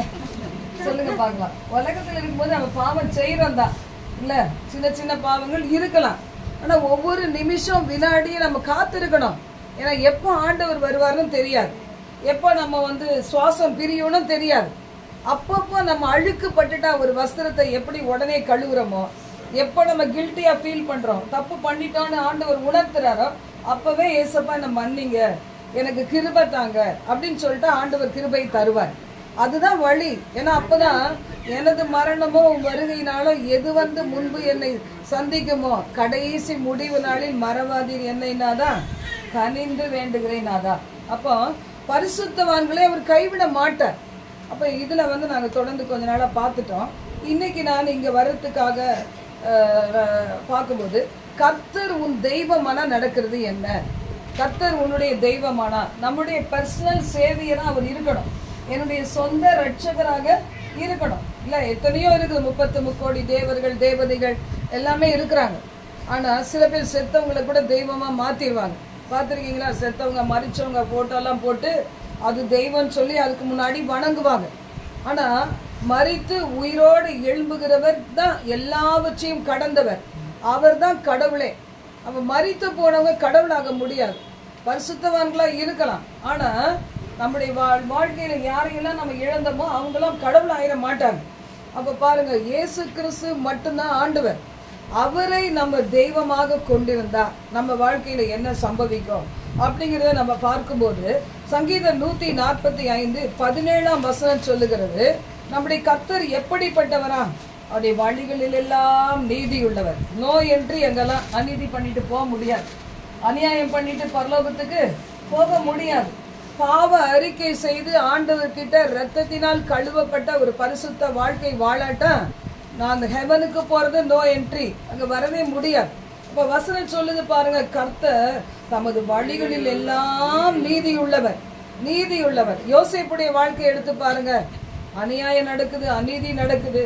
ஆனா எங்கேயுமே ஆண்டவராகிய இயேசு கிறிஸ்து ஆண்டவராகிய கர்த்தர் யோசேப்புக்கு தீமையை செய்யல பாருங்க. எவ்வளவுதான் ஒரு அடிமையா விற்கப்பட்டாலும், எல்லாம் தன்னுடைய சொந்த குடும்பத்தை விட்டு பிரிய நேர்ந்தாலும், தகப்பனை விட்டு பிரிய நேர்ந்தாலும், அந்த இடத்துல பாருங்க, அடிமைனா எவ்வளவு கஷ்டமான வேலை இருந்திருக்கும் அந்த காலத்துல. இப்பெல்லாம் வேலைக்காரங்களை நம்ம ஜென்ட்ல தான் நடத்தணும், இல்லைன்னா வரவே மாட்டாங்க பாருங்க. அதனால நம்மளும் சேர்ந்து செஞ்சோம்னா வீடு நல்லா இருக்கும். அவங்களே செஞ்சுட்டு போவாங்கன்னா நல்லாவே இருக்காது. நானும் கூடவே சேர்ந்து செய்வேன். என்ன பண்றது, நம்ம வீடு சுத்தமா இருக்கணும்னா நம்மளும் சேர்ந்து செய்யணும். அது சேர்ந்து செய்ய மாட்டாங்க, அவங்க செய்வாங்கன்னா செய்ய மாட்டாங்க. ஏன் இப்படி செய்யணும்னா 2வது நாள் வரமாட்டாங்க. அதனால வாய் மூடிட்டு நம்மளால முடியலன்னா அமைதியே இருந்துடும். அப்ப பாருங்க, அந்த நாள்ல அப்படி கிடையாது. அடிமைனா என்ன வேலை வேணா கொடுத்தா செய்யணும். அதனால தான் ஆகார் பாருங்க, யாரோ ஒருத்தருக்கு ஆபிரகாமோடு இணைந்து ஒரு பிள்ளையை பெற்று கொடுத்து அதுக்கப்புறம் துரத்தப்பட்டு அவமானப்படுத்தப்பட்டு ஆண்டவரால் தேற்றப்பட்டார். அப்போ இந்த நாள்ல பாருங்க, கர்த்தருடைய வார்த்தை சொல்லுது, அவர் எப்படிப்பட்டவர், நீதி உள்ளவர், தன்னுடைய வழிகளில் எல்லாம் நீதி உள்ளவர். நம்மளை நடத்துகிற வழியை பார்த்து நம்ம என்ன செய்வோம், ஆண்டவர் என்ன மாத்திரம் ஏன் இப்படி நடத்துறீங்க அப்படின்னா, தகப்பன் யாரை நேசிக்கிறாரோ அவங்களுக்கு தான் சிக்ஷையே உண்டு. இல்ல எப்படி வேணா போன்னு சொல்லிடலாம். உலகத்துல உள்ள பிள்ளைய நீங்க பாக்குறீங்கன்னா அது தப்பு பண்ணுது சொல்லி பாப்பீங்க, கேட்கலாம், எப்படி வைக்கணும் கெட்டு போன்னு சொல்லுவீங்க. ஆனா இதுவே உங்க பிள்ளை என் பிள்ளைன்னா நான் என்ன செய்வேன், மறைவிடத்துல அழுவேன். ஐயோ என் பிள்ளை இப்படி இருக்குது, ரட்சிக்க மாட்டீரா, சந்திக்க மாட்டீரா, அது மறிச்சு போயிடுச்சுன்னா ஒருவேளை நான் போயிருவோம், முந்தி பின்னாடி வர வேண்டி இருக்கும். அது எங்க போவோம் ஆண்டவரே, என் பொண்ணு எங்க போவோம், என் பிள்ளை எங்க போவோம், மருமக எங்க போவான். அப்ப உங்களுக்கு அந்த பேர்டன் வரும், கஷ்டம் வரும். அப்ப என்ன செய்வீங்க, தனியா உட்கார்ந்து ஆண்டவர்கிட்ட அவங்களுக்காக போராடி நம்ம ஜெபிப்போம். அப்ப பாருங்க, கர்த்தருடைய வார்த்தை சொல்லுது, அவருடைய வழிகளில் எல்லாம் அவர் நீதி உள்ளவர். அப்போ ஆண்டவருடைய வழிகள் ஒருவேளை நமக்கு தெரியல, ஏன் இப்படி நடத்துறாரு, ஏன் இப்படி தனிமையா வச்சிருக்கிறாரு. சில பேர் தனிமையா வச்சிருக்கிறது சந்தோஷமா நினைப்பாங்க. கூட்டு குடும்பத்துல இருக்கவங்களை கேட்டு பாருங்களேன், என்னை மட்டும் உங்களை மாதிரி வச்சிருந்தா எப்படி இருப்பேன், ராஜாத்தி மாதிரி இருப்பேன் அப்படி சொல்லுவாங்க பாருங்க. கூட்டு குடும்பத்துல தனியா இருக்கவங்களை கேட்டு பார்த்தா, உங்களுக்கு எல்லாம் பேரன் பேத்தியில வளர்க்குற பாக்கியம் கிடைச்சதுக்கு எங்களுக்கெல்லாம் கிடைக்கலன்னு சொல்லுவோம் இல்ல. அவங்களுக்கு ஊட்டி விடுற பாக்கியம் இல்லை, அவங்களுக்கு ஜெபிச்சு அனுப்புற பாக்கியம் இல்லை, எங்கேயோ அவங்க இருக்க நாங்க எங்கேயோ இருக்கிறோம் சொல்லுவோம். அப்ப பாத்தீங்கன்னா எது எது யார் யாரு எப்படி எப்படி இருக்கணும்னு ஆண்டவர் வச்சிருப்பாரு. தன் கூட்டை விட்டு அலைகிற குருவி எப்படி இருக்கிறதோ அப்படியே தன் ஸ்தானத்தை விட்டு அலைகிற மனுஷனும் இருக்கிறான். ஆண்டவர் ஒருத்தரை எப்படி வச்சிருக்கிறாரோ அதை ஏத்துக்கொள்ளணும் மனப்பூர்வமாய். இல்ல சிஸ்டர் சொன்ன மாதிரி மனப்பூர்வமா ஏத்துக்கிறாங்க, சந்தோஷமா நான் இருக்கிறேன், எப்பவுமே ஆண்டவர் கூட இருக்கிறார், அப்படிதானே. ஆண்டவர் பக்தி உள்ளவர்களை விடவே மாட்டார், பக்தி உள்ளவர்களை தமக்கென்று தெரிந்து கொள்ளுகிறவர். அப்ப பாத்தீங்கன்னா அவங்க எவ்வளவு ஒரு நிம்மதியான கம்ஃபர்டபுள் லைஃப். இல்ல சாப்பிட்றாங்களோ சாப்பிடலையோ, ஒரு தலைவலி வந்தா அவங்க எவ்வளவு கஷ்டப்படுவாங்கன்னு அவங்களுக்கு தான் தெரியும். ஒரு நாள் கிடினஸ் வந்துச்சுன்னா எப்படி இருக்குன்னு அவங்களுக்கு தான் தெரியும். ஆனாலும் என்ன சொல்றாங்க, நான் மகிழ்ச்சியா இருக்கிறேன், ஆண்டவருக்குள்ள இருந்தா அந்த சமாதானம் இருக்கும். அவர் நீதி உள்ளவர், நம்மளை நல்லா நேசிக்கிறார்.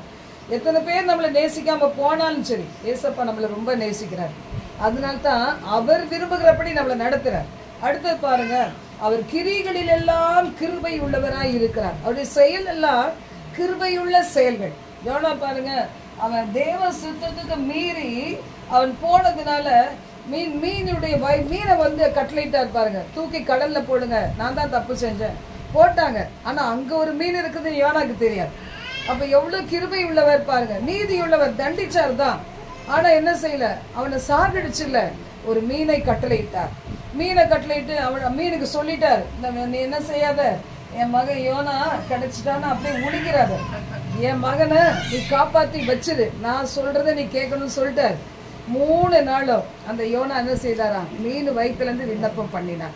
உங்க வாழ்க்கை கூட எப்படி வேணா இருக்கலாம், ஆனா அதுல இருந்து நீங்க கூப்பிடுறீங்க பாத்தீங்களா, இக்கட்டுல இருந்து கூப்பிடுறீங்களே, இடுக்கண்ல இருந்து கூப்பிடுறீங்களே, வியாதி நேரத்துல கூப்பிடுறீங்களே, அது ஆண்டவர் கவனிப்பார்.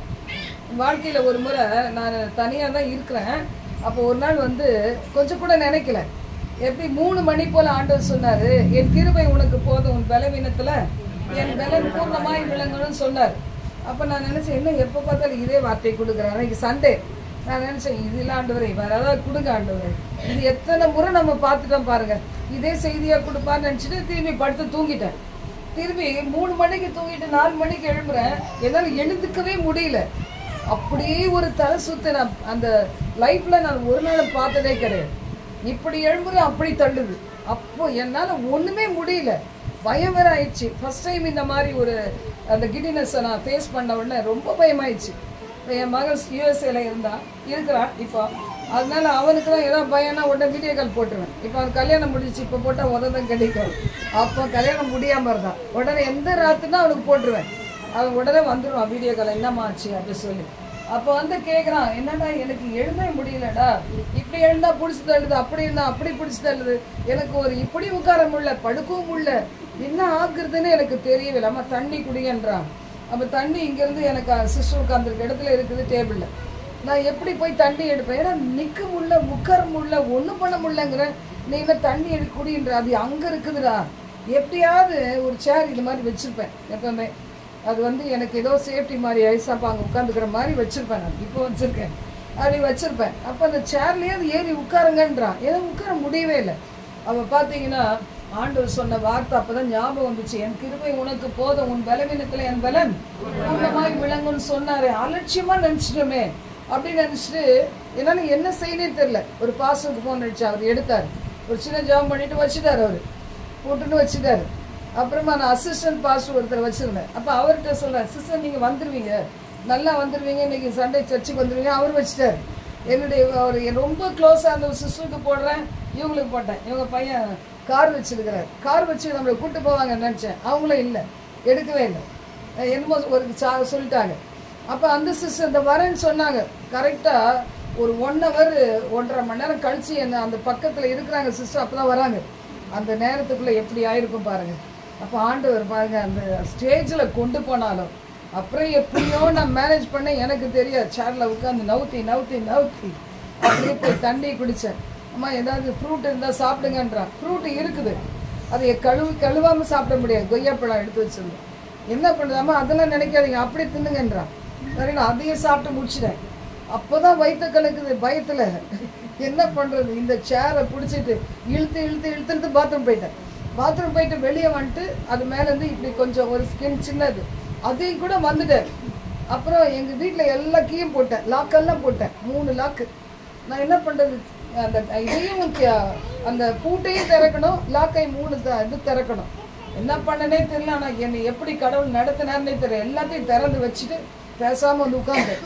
அதுக்கப்புறம் இந்த சிஸ்டர் வந்தாங்க, காஃபி போட்டு தருவாங்கன்னு பார்த்தா அவங்க நான் என்ன செய்ய சிஸ்டர், சரி சிஸ்டர் சரியாயிடும் சிஸ்டர் சரியாயிடும்ட்டு பேசாமல் இருக்கிறாங்க. நானே இது சிஸ்டர் எனக்கு அந்த கையில் பிடிச்சது பத்திரமா கொண்டு அங்கே உட்கார வைங்க. நானே போய் காஃபி போட்டு அவங்களுக்கு கொடுத்து நானும் குடித்தேன். பாருங்க, ஆண்டவர் நம்மளை ஒரு நாள் கைவிட மாட்டார். தன்னுடைய பரிசுத்தவான்களை கைவிடுகிற தேவன் அல்ல. எப்படிப்பட்ட இக்கட்டு நேரத்திலையும் அவர் எப்படி செய்வார்? உதவி செய்கிற தேவன். அதுக்கப்புறம் தான் தெரிஞ்சிச்சு ஊழியத்து நிமித்தம் வருகிற போராட்டம். ஒரு கண்ணு ஏதோ ஒன்று கண்ணு நம்மளை உத்து நோக்கி ஏதோ பண்ணிக்கிட்டு இருக்கிறது அப்புறம் புரிஞ்சுக்கிட்டேன். அப்போ பார்த்தீங்கன்னா அது சில மாதம் நான் பாடுபட்டேன். அதுலேருந்து அப்புறம் ரெக்கவர் ஆகும்போது தான் ஆண்டவர் எனக்கு ஒரு காரியத்தை வெளிப்படுத்தினார். கீழே விழுந்து அதுக்கப்புறமா அந்த கால் அதுக்கு கொஞ்ச நாள் கஷ்டப்பட்டேன். அப்புறம் தான் ஆண்டவர் எனக்கு சொப்பனத்தில் வெளிப்படுத்தினார். என் ஹஸ்பண்டை நினச்சி எப்பவும் அழுவேன். கிச்சனுக்கு போனால் சமைக்க பிடிக்காது, சாப்பிட உட்காந்தா நாங்கள் 2 பேரும் இருந்து ரொம்ப வருஷமாக பழகிட்டோமா, சாப்பாடு வாயில் வைக்க பிடிக்காது. இப்படியே அழுது யோசிச்சு வஞ்சிக்கிற ஆவி என்ன செஞ்சு என்னை பலவீனப்படுத்தி என்னையும் படுக்க போகணும்னு நினச்சிச்சு. அப்போ ஆண்டவர் வந்து எனக்கு அது ஒரு வெளிச்சத்தை கொடுத்து அதுக்கு பிறகு ஏசப்பாவை அந்த இடத்துல வச்சு பழக ஆரம்பித்தேன். அதோட பிசாசை எதிர்த்து நிற்க ஆரம்பித்தேன். இன்னைக்கு நிறைய பேர் கிடினஸ்ங்கிறீங்க. அது கிடினஸ் கிடையாது. உங்களுக்கு விரோதமான சாத்தானுடைய தந்திரங்கள் சில நேரத்தில் அது என்ன செய்யும்? உங்களை வேதனைப்படுத்தும். இன்னைக்கு காலையில் கூட ஒரு சிஸ்டர் சொன்னாங்க, சிஸ்டர் திடீர்னு எனக்கு இந்த கையெல்லாம் உழையுது, வலது கை உழையுது, கழுத்தெல்லாம் ஒரே வலி, முதுகு பக்கம் பிடிச்சிக்கிச்சு. இதெல்லாம் பார்த்தா எனக்கே அவங்க சொன்ன சிம்டம் பயமாக இருந்தது.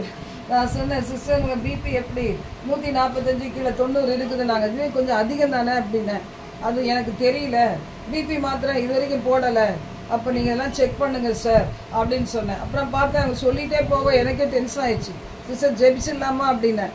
அப்படின்னு ஒரு ஜெபம் பண்ணி பார்த்தா சில காரியங்கள் கர்த்தர் வெளிப்படுத்தின அதை கடிஞ்சு அப்புறப்படுத்தி ஜெபம் பண்ணிட்டு சிஸ்டர் எப்படி இருக்குது ஸ்டில் அந்த வலி கொஞ்சம் இருக்க தான் செய்யுது. நாங்கள் அப்போ நான் சொன்னேன், சிஸ்டர் பாருங்கள், நான் தொடர்ந்து ஜெபம் பண்ணிக்கிறேன், நீங்கள் முடியலன்னா டாக்டர்கிட்ட போயிடுங்க அப்படின்னு சொல்லிட்டு சரின்னு வச்சுட்டேன். இப்போ மெசேஜ் போடுறாங்க, நான் ஜெபிச்ச நிமிஷத்தில் எனக்கு உடம்புல இருந்த அத்தனை வலியும் போயிடுச்சு. அப்போ பிசாசுக்கு நம்ம எதிர்த்து நிற்கணும், அப்பதான் அவன் நம்மை விட்டு ஓடி போவான்னு பாருங்க. போன மாசம் வந்தீங்க, சில சிக்னஸை சபிச்ச கடிந்து கொண்டேன். நீங்க நல்லா இருக்கிறீங்க, பாத்தீங்களா, சுகமா இருக்கிறீங்க, கர்த்தர் சாட்சியா வச்சிருக்கிறாரு. காரணம் என்ன? ஆண்டவர் என்ன சொல்ற, எல்லாம் ஏத்துக்காத. சிஸ்டர் எப்ப சொல்லுவாங்க, வயசாகி போச்சு இல்ல, அது அப்படிதான் இருக்கும். இல்ல சார், ஏத்துக்காதீங்க சார், ஜீவனுள்ள நாளெல்லாம் நன்மை கிருபையும் என்னை தொடரும். இப்ப கூட பாருங்க, திருநெல்வேலியில உங்க பெரியப்பா என்ன பண்றதே தெரியல சார். இப்போ கொஞ்சம் ரெக்கவர் ஆயிட்டார். அவர் எப்படின்னா பெட்டிலேயே யூரின் அவரையே அறியாம போயிட்டே இருப்பார். அப்ப ஹஸ்பண்ட் அண்ட் ஒய்ஃப் தான் இருக்கிறாங்க. எப்படி இருக்கும் பாருங்க, பிள்ளைகள் எல்லாம் இருக்கிறாங்க, எல்லாம் எந்தெந்த ஊர்லயே இருக்கிறாங்க, இவங்க 2 பேரும் தனியா இருக்காங்க. அப்ப என்ன செய்ய முடியும்? அப்ப நான் சொன்னேன், இதை ஏத்துக்காதீங்க, கர்த்தர் உங்களை 23ஆம் சங்கீதத்தை நல்லா படிங்க, 23ஆம் சங்கீதத்தை படிங்க, என்ன சொல்லுது படிங்க அப்படின்னு சொல்லி அவர் படிச்சார். ஜீவனுள்ள நாளெல்லாம் நன்மையும் கிருபையும் என்னை தொடரும் அப்படி கர்த்தருடைய வீட்டில நீடித்த நாட்களாய் நிலைத்து. அதெல்லாம் பாத்தீங்கன்னா அதுதானே, அது வேற. அப்ப பாத்தீங்கன்னா இதை நல்லா படிங்க பிரதர், படிச்சுட்டு மனப்பாடம் பண்ணுங்க, இந்த வசனத்தை மறக்காதீங்க, உங்க உயிர் இருக்கிற வரைக்கும் ஆண்டவர் நன்மை கிருபை தான் தொடர வைப்பார் அப்படின்னு சொன்னேன். அப்ப பகலெல்லாம் யூரின் போயிட்டே இருந்தது நின்றுச்சு. இப்ப ராத்திரி மட்டும் போகுதான். எனக்கு இதுவே எரிச்சலா இருக்கு சொன்னாரு. ராத்திரி 6 மணிக்கு மேல நிறைய லிட்டரா தண்ணி குடிக்காதீங்க. அந்த காலத்துல நான் பாத்தீங்களா, எங்க பாட்டி பார்த்துருக்கேன், செம்பு நிறைய தண்ணியை குடிச்சிட்டு படுப்பாங்க நைட்டு. அது எப்படி முடக்குன்னு ஒரு பெரிய செம்பு குடிச்சிடுவாங்க. இப்ப டாக்டர் போனா என்ன சொல்றாங்க, கிட்னியை பாதுகாக்கணும்னா 6 மணிக்கு மேல கம்மியா குடின்றாங்க. நைட்டு வேணா படுக்கும்போது ஒரு டம்ளர் கொஞ்சம் குடிச்சுக்கோ முடியலன்னா. ஆனா என்ன செய்யாத, லிட்டரா குடிக்காது. சில பேர் லிட்டரா குடிப்பாங்க, 6 மணிக்கு மேலதான் குடிச்சா என்ன செய்யும், ராத்திரி எல்லாம் பாத்ரூமும் கையுமா தான் போயிட்டு வரணும்.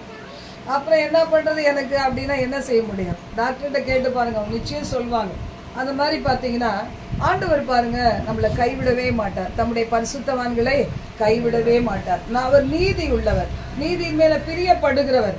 கர்த்தருடைய வார்த்தை சொல்லுது, சங்கீதம் 145 14 முதல் 17 கர்த்தர் விழுகிற யாவரையும் தாங்கி மடங்கடிக்கப்பட்ட யாவரையும் என்ன செய்வாராம், தூக்கி விடுகிறவர். எலியா பாருங்க, சாவணும் தீர்மானிச்சிட்டான். எங்கதான் போய் சாவணும்? வனாந்திரத்துல போய் சாவணும். இல்ல அங்க யாருமே வர மாட்டாங்க, எனக்கு சோறு கொடுக்க ஆள் இருக்கா, தண்ணி கொடுக்க ஆள் இருக்கா, செத்துணும்னு நினைச்சான். ஆனா ஆண்டவர் சாவு விட்டாரா பாருங்க.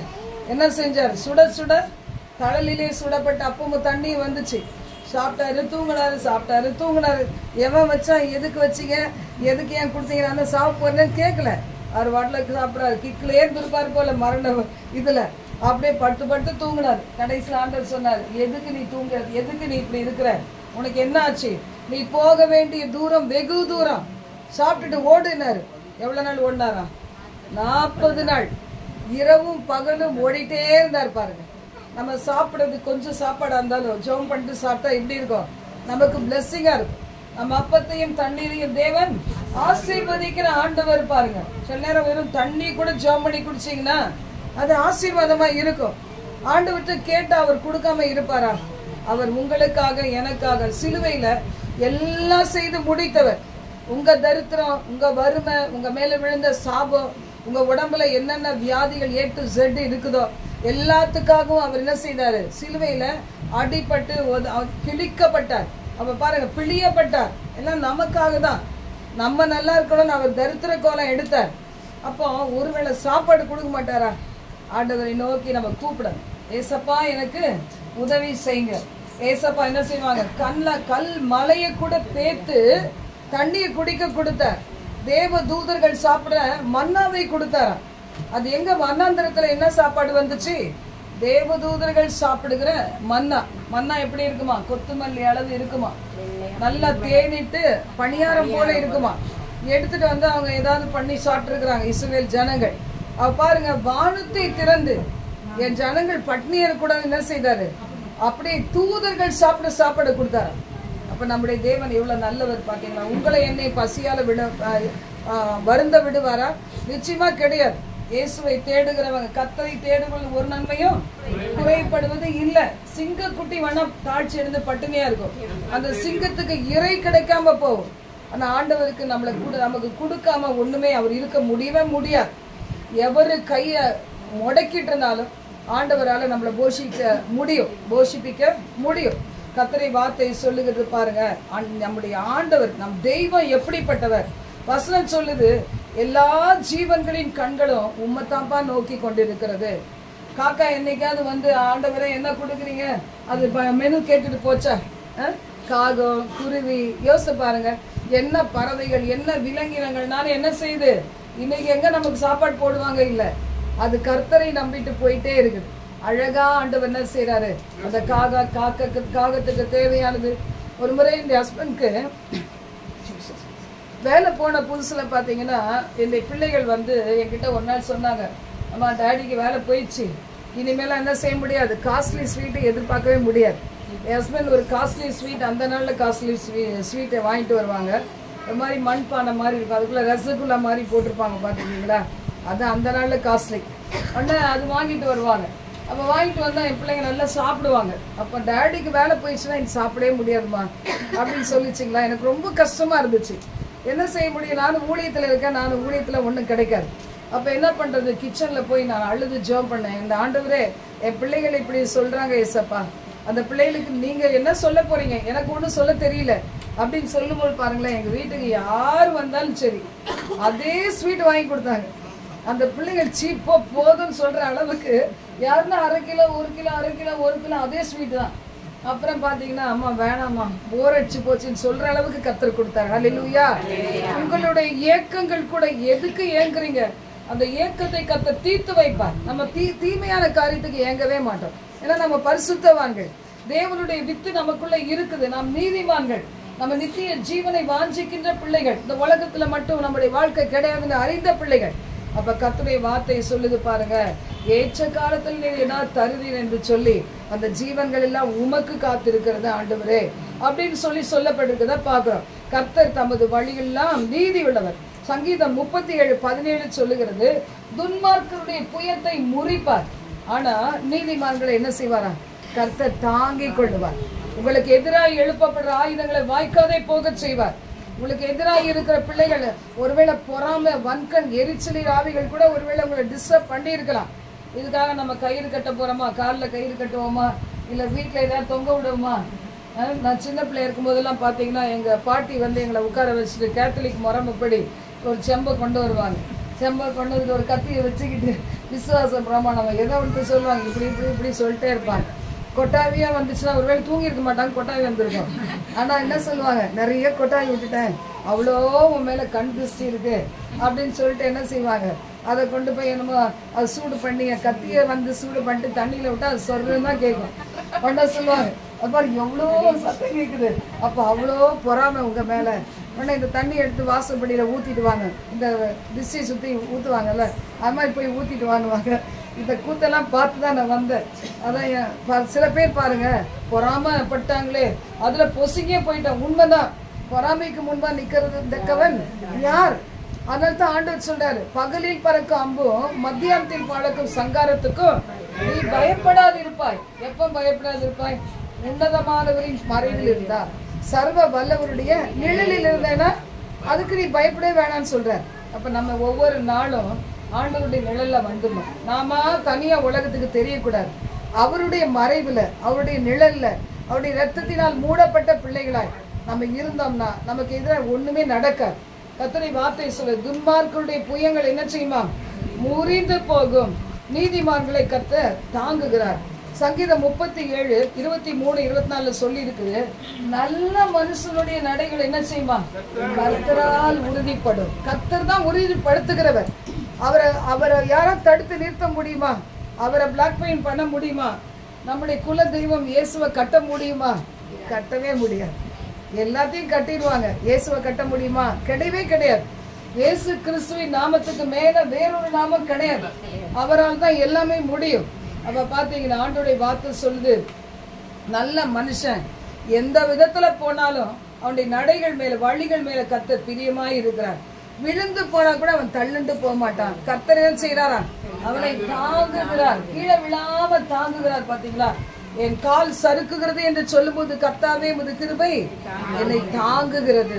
எத்தனை முறையா ஒரு மகள் இன்னைக்கு சொன்னாங்க, சிஸ்டர் நான் கூட இப்படி வழுக்க எத்தனையோ தடவை இப்படியே வலிக்கிடுவேன், ஆனா ஏதோ ஒருத்த பிடிச்சி நின்றுடுவேன் பாருங்க. கீழே விழாதபடி கர்த்தர் தாங்குகிறார். அதுதான் கிருபை. அந்த கிருபை நம்மை விட்டு விலகாதுன்னு சொல்லி வசனம் சொல்லுது. நாம் அதை அறிக்கையிடணும். பயம் வரும்போதெல்லாம் கிருபை என்ன செய்யணும்? அறிக்கையிட்டு கொண்டே இருக்கணும். ஆண்டவரே வார்த்தை, கர்த்தருடைய வார்த்தையை நம்ம அறிக்கையிடணும். அல்லாட்டா வார்த்தை நேரம் நம்ம படிக்கணும். வசனம் சொல்லுது பாருங்க, சங்கீதம் 37 13 முதல் 17 வாசித்து கொள்ளுங்க. இதுல நம்ம வாசிக்கிறோம். நமக்கு விரோதமா யாராவது தீமை செஞ்சுட்டு பாருங்களேன், சில பேர் நினைப்பாங்க என்ன நடக்குதுன்னு பார்க்கலாம். இப்ப கூட ரகசிய ஆலோசனை எல்லாம் நடக்குது இல்ல? என்ன பண்ணலாம் தேவ பிள்ளைகளை, என்ன பண்ணலாம் சபைகளை, என்ன பண்ணலாம் கிறிஸ்தவர்களை, எல்லாம் நடக்குதுதான். ஆண்டவருக்கு தெரியாம நடக்குதா? தெரிஞ்ச நடக்குது. அவர் விட்டுருக்கிறார். நல்லா எல்லாம் செய்யுங்க. யூத குலத்துக்கு அழிவு அந்த நாள் தான் யூத குலத்துக்கு கொண்டாட்டம். அதே மாதிரி தேவ பிள்ளைகள் மட்டும் கர்த்தருடைய பாதத்துல இரவும் பகலும் எப்போதும் அவரை நோக்கி பார்த்து கொண்டிருந்தார். நிச்சயமா நமக்கு எதிராக யாருமே எழும்பவே முடியாது. கர்த்தருடைய வார்த்தை சொல்லுது, ஆண்டவர் அவர்களை பார்த்து நகைக்கிறாராம். நீங்க என்னப்பா பண்றீங்க, திட்டம் போடுறீங்களா? போடுங்க, உங்களை பார்த்தா எனக்கு சிரிப்பு தான் வருது அப்படின்னு சொல்லி ஆண்டவர் சிரிக்கிறார். வசனம் சொல்லுது, அவருடைய நாள் வருகிறது, நீதியை சரி கட்டக்கூடிய நாள் வருகிறது அப்படின்னு சொல்லி. அப்ப சிறுமையும் எளிமையமானவனை மடிவிக்கவும், செம்மை மார்க்கத்தாயை விளப்பண்ணவும், துன்மார்க்கர் பட்டயத்தை உருவி வில்லை நாணேற்றுகிறார்கள். ஆனா அது எல்லாம் அவங்களுக்கே போயிடும். வசனம் அப்படிதான் சொல்லு. துன்மார்க்கனுக்கு பெரிய செல்வ திரட்சி இருக்கலாம், ஒருவேளை உங்களுக்கு எனக்கு கொஞ்சம் தான் இருக்கலாம். ஆனா தேவன் சொல்றாரு, இது ஆசீர்வாதமாய் மாற்றி தருவேன். கையால உழைக்க முடிஞ்ச அளவுக்கு உழைக்கணும். இதான் என் பிள்ளைங்க சொல்லுவாங்க, போதும் போதும் எல்லாம் ரெஸ்ட் எடுங்க. எங்க ரெஸ்ட் எடுக்கிறது, எங்க ரெஸ்ட் எடுக்கிறதுன்னு அவங்க கிட்ட கேட்டா என்ன செய்வாங்க? தகிச்சிடுவாங்க. அப்ப என் வழிக்கு என்னை விட்டுருங்க. நம்ம வழி என்னது? ஆண்டவருடைய வழி. அவன் சாகுற வரைக்கும் அவர் காமிப்பார் வழி. அந்த வழியில போயிட்டே இருக்க வேண்டியதுதான். அப்ப பாருங்க, கர்த்தருடைய வார்த்தை சொல்லுது, அவர்களுடைய பட்டயம் அவர்களுடைய இருதயத்துக்குள்ள உருவி போகும், அவர்களுடைய வில்லுகள் எல்லாம் முறிந்து போகும். கர்த்தர் நீதி நிறைந்தவர், கிருபை நிறைந்தவர், நீதி நிறைந்தவர். அப்ப அநீதி இதுல நம்ம லூக்கா அதிகாரத்தில் நம்ம வாசிக்கும் போது, அநீதி நிறைந்த ஒரு நியாயாதிபதி இருந்தானா?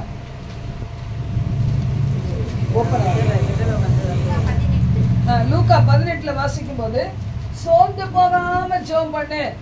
நம்ம என்ன செய்யணும்? சோர்ந்து போகாம ஜெபம் பண்ண வேண்டியவங்க. இந்த காலத்துல ஃபுல்லா ரெஸ்ட் எடுக்கவே முடியாது பாருங்க. ஒரு நாள் ஒரு டிப்ரெஷன்ல இருந்தேன். ஒரு எனக்கு தெரிஞ்ச ஒருத்தருடைய மரிச்சு போயிட்டார்.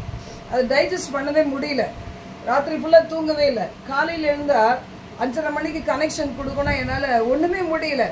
அப்படியே உட்கார்ந்துருக்கேன், கம்முன்னு உட்கார்ந்துருக்கிறேன். அப்படியே பைபிள் வாசிக்கிறேன், பாடலான்னு நினைக்கிறேன், எதுவுமே முடியல. அப்படியே அமைதியா அப்படியே உட்காந்துட்டே இருக்கிறேன். அப்புறம் பார்த்தேன், ஒரு 4:30 மணி வரைக்கும் ஆண்டவர் அனுமதிச்சார், நீ என்ன பண்றிய பண்ணு. 4:30 மணிக்கு பார்த்தீங்கன்னா திடீர்னு ஒரு மாதிரி ஒரு சத்தம். ஒரு 4-5 பேர் பேசினா என்ன சத்தம் கேட்கும்? கச்சமுச்ச சத்தம். அது பார்த்தோன்னு பயம் எடுத்துக்கிச்சு. அட கடவுளே, இதான் நடக்குது. அப்போ பார்த்தீங்கன்னா உடனே கர்த்தாவே மன்னின்னு சொல்லிட்டு எப்போ வழக்கம் போல ஜெபிக்கிறது மாதிரி இயேசுவின் ரத்தத்தில் எல்லாத்தையும் ஒப்பு கொடுத்து ஜெபிக்க ஆரம்பிச்சு, பாடல் பாடி வசனத்தை எடுத்து ஷேர் பண்ண ஆரம்பிச்சேன் 5:30க்கு. பாருங்க, நம்ம ரெஸ்ட் எடுக்கிறோம், ஆனால் அவன் எடுக்கிறானா?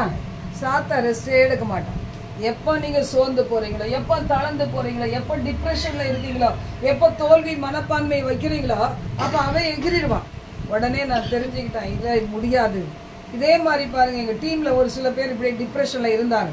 கடைசியில் அவங்களுக்கு எல்லாம் பலவீனம். வெள்ளிக்கிழமை தான், நேற்று தான் அவங்களுக்கு விடுதலை கிடைச்சது. அப்போ சாட்சி சொன்னாங்க, சிஸ்டர் அந்த செய்தி சொல்லிக்கிட்டே இருக்கும்போது எனக்குள்ள ஒரு அபிஷேகம் இறங்கி எங்களுக்கு ஒரு விடுதலை கொடுத்தது அப்படின்னு சொல்லி. அப்போ ஒரு சின்ன சோர்வு வாழ்க்கையில் எவ்வளோ பெரிய விளைவுகளை கொண்டு வருது பாருங்க. அதனால தான் ஆண்டவருடைய சமூகம் எப்பவுமே நமக்கு இளைப்பாறும். என்னை விட்டு எடுபடாத நல்ல பங்கு தேவனுடைய பாதம்.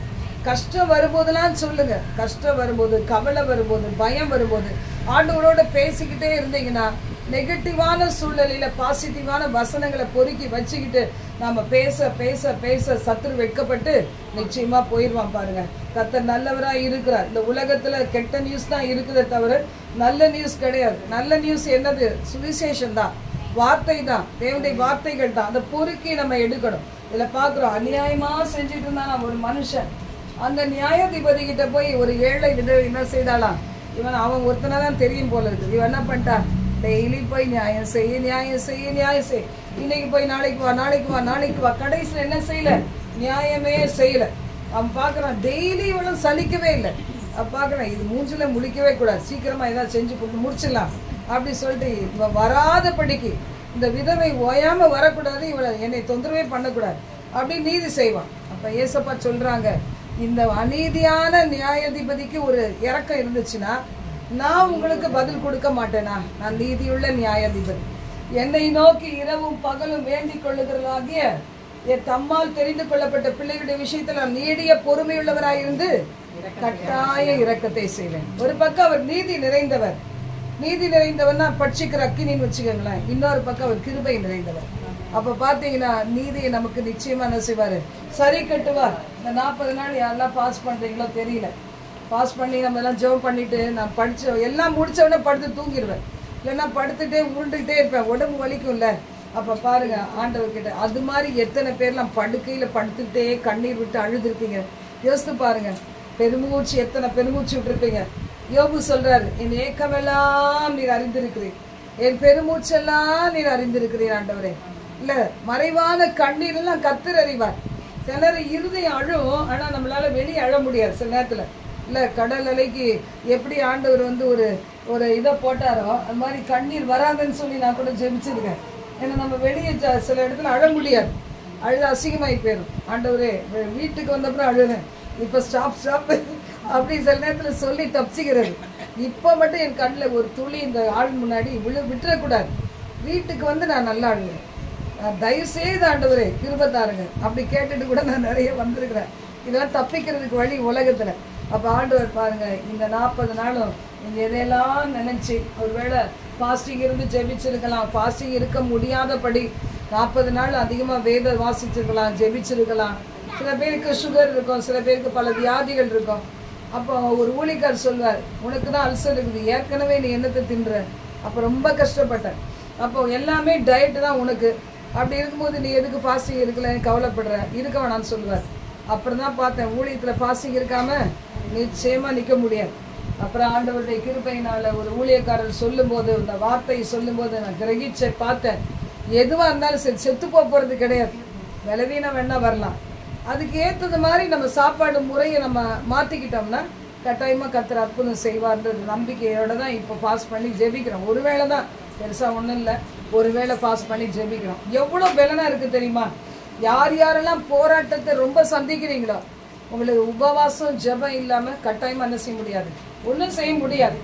பல வருஷத்துக்கு முன்னாடி முதல் முறையாக நான் பரிசுத்தாவிய அபிஷேகம் பெறும்போது எனக்கு அல்சர் ரொம்ப ஜாஸ்தியாக இருந்துச்சு. ஏன்னா கவலை ரொம்ப படுவேன், எவ்வளோ ஜெபிக்கிறனோ அவ்வளோ கவலைப்படுவேன்.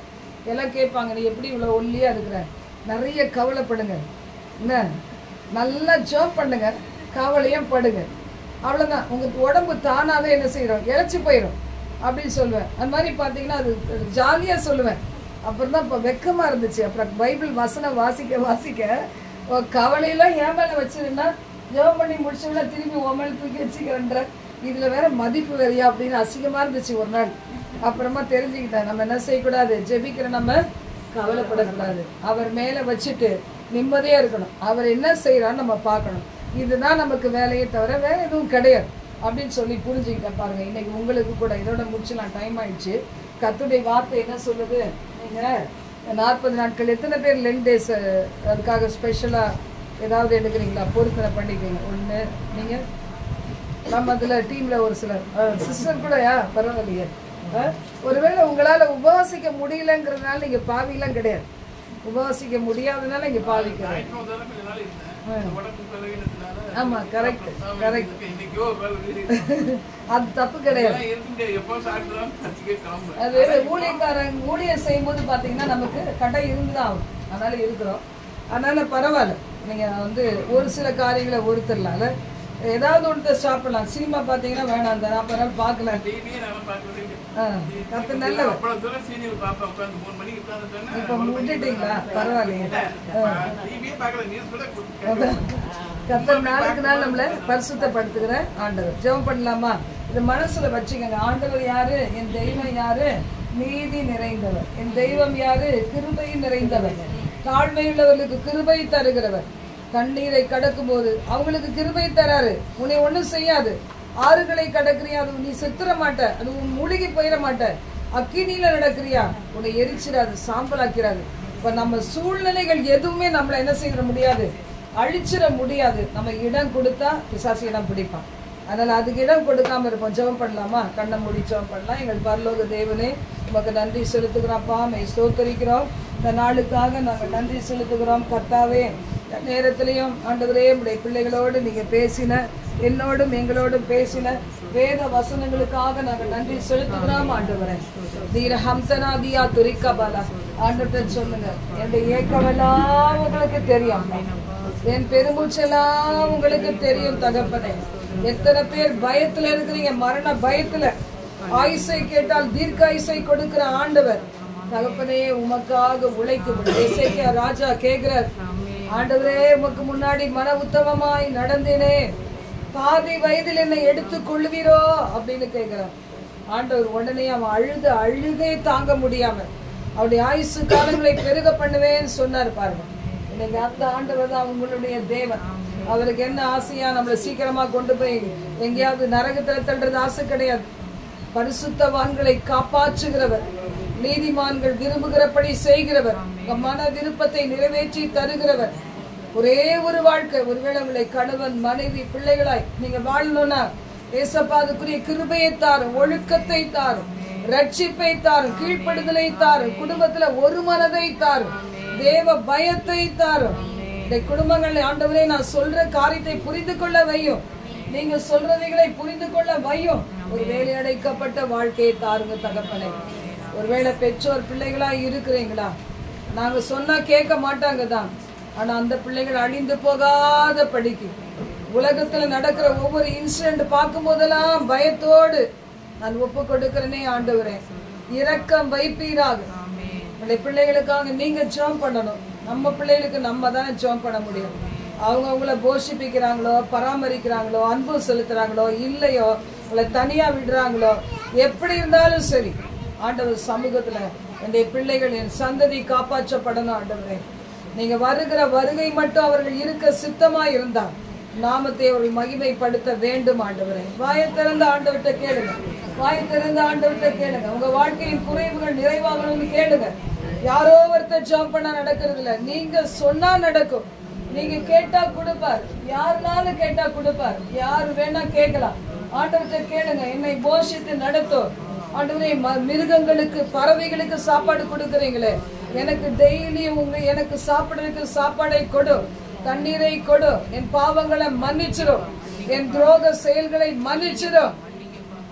துன்மார்க்கன் தான் பஞ்சத்துல அழிந்து போவான், நீதிமான்கள் பஞ்சத்துக்கு தப்பு வைக்கிற தேவன் இருக்கிறார். பஞ்சமோ பசியோ தேவ பிள்ளைகளுக்கு இருக்க முடியாது. இயேசுவை நம்புகிற பிள்ளைகளுக்கு இருக்கவே சான்சஸ் கிடையவே கிடையாது. உயிருள்ள தேவன், அவர் கிருபை பொருந்தின தேவன், நீதி நிறைந்த தேவன்.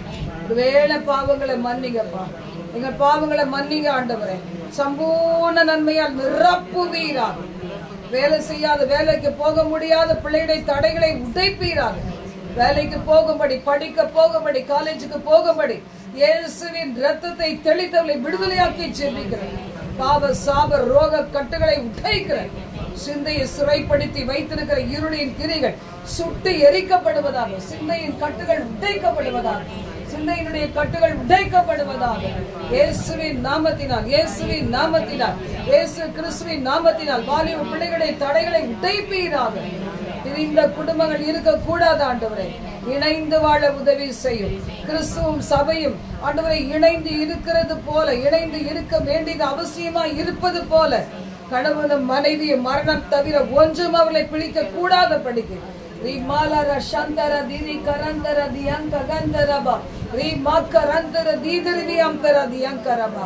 ஒவ்வொருவரையும் ஆசீர்வதிங்க ஆண்டவரே.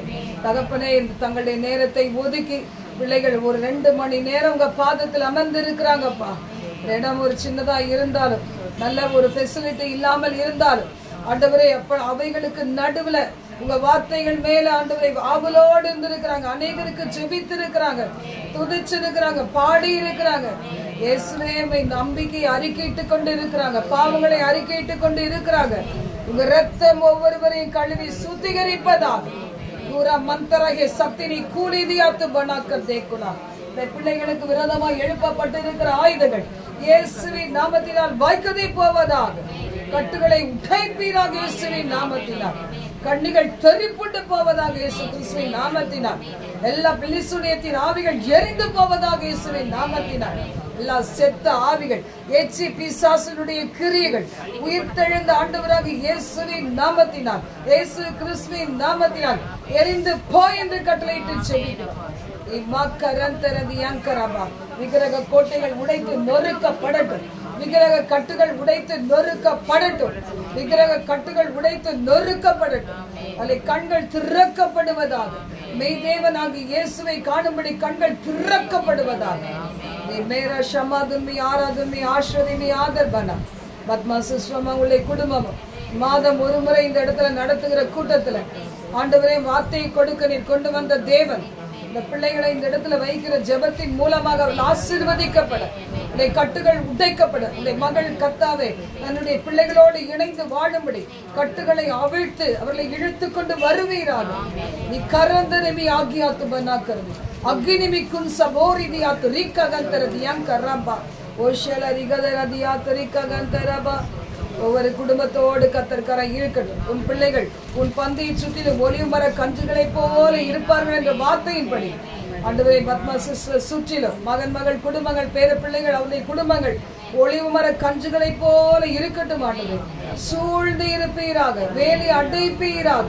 இந்த காம்பவுண்டின் பகுதிகளை என்னென்ன மாறுதல்கள் கொடுக்க சித்தமோ மாறுதல்களை கொடுப்பீராக, ஆசீர்வதிப்பீராக, குறைவுகளை நிறைவாக்குவீராக.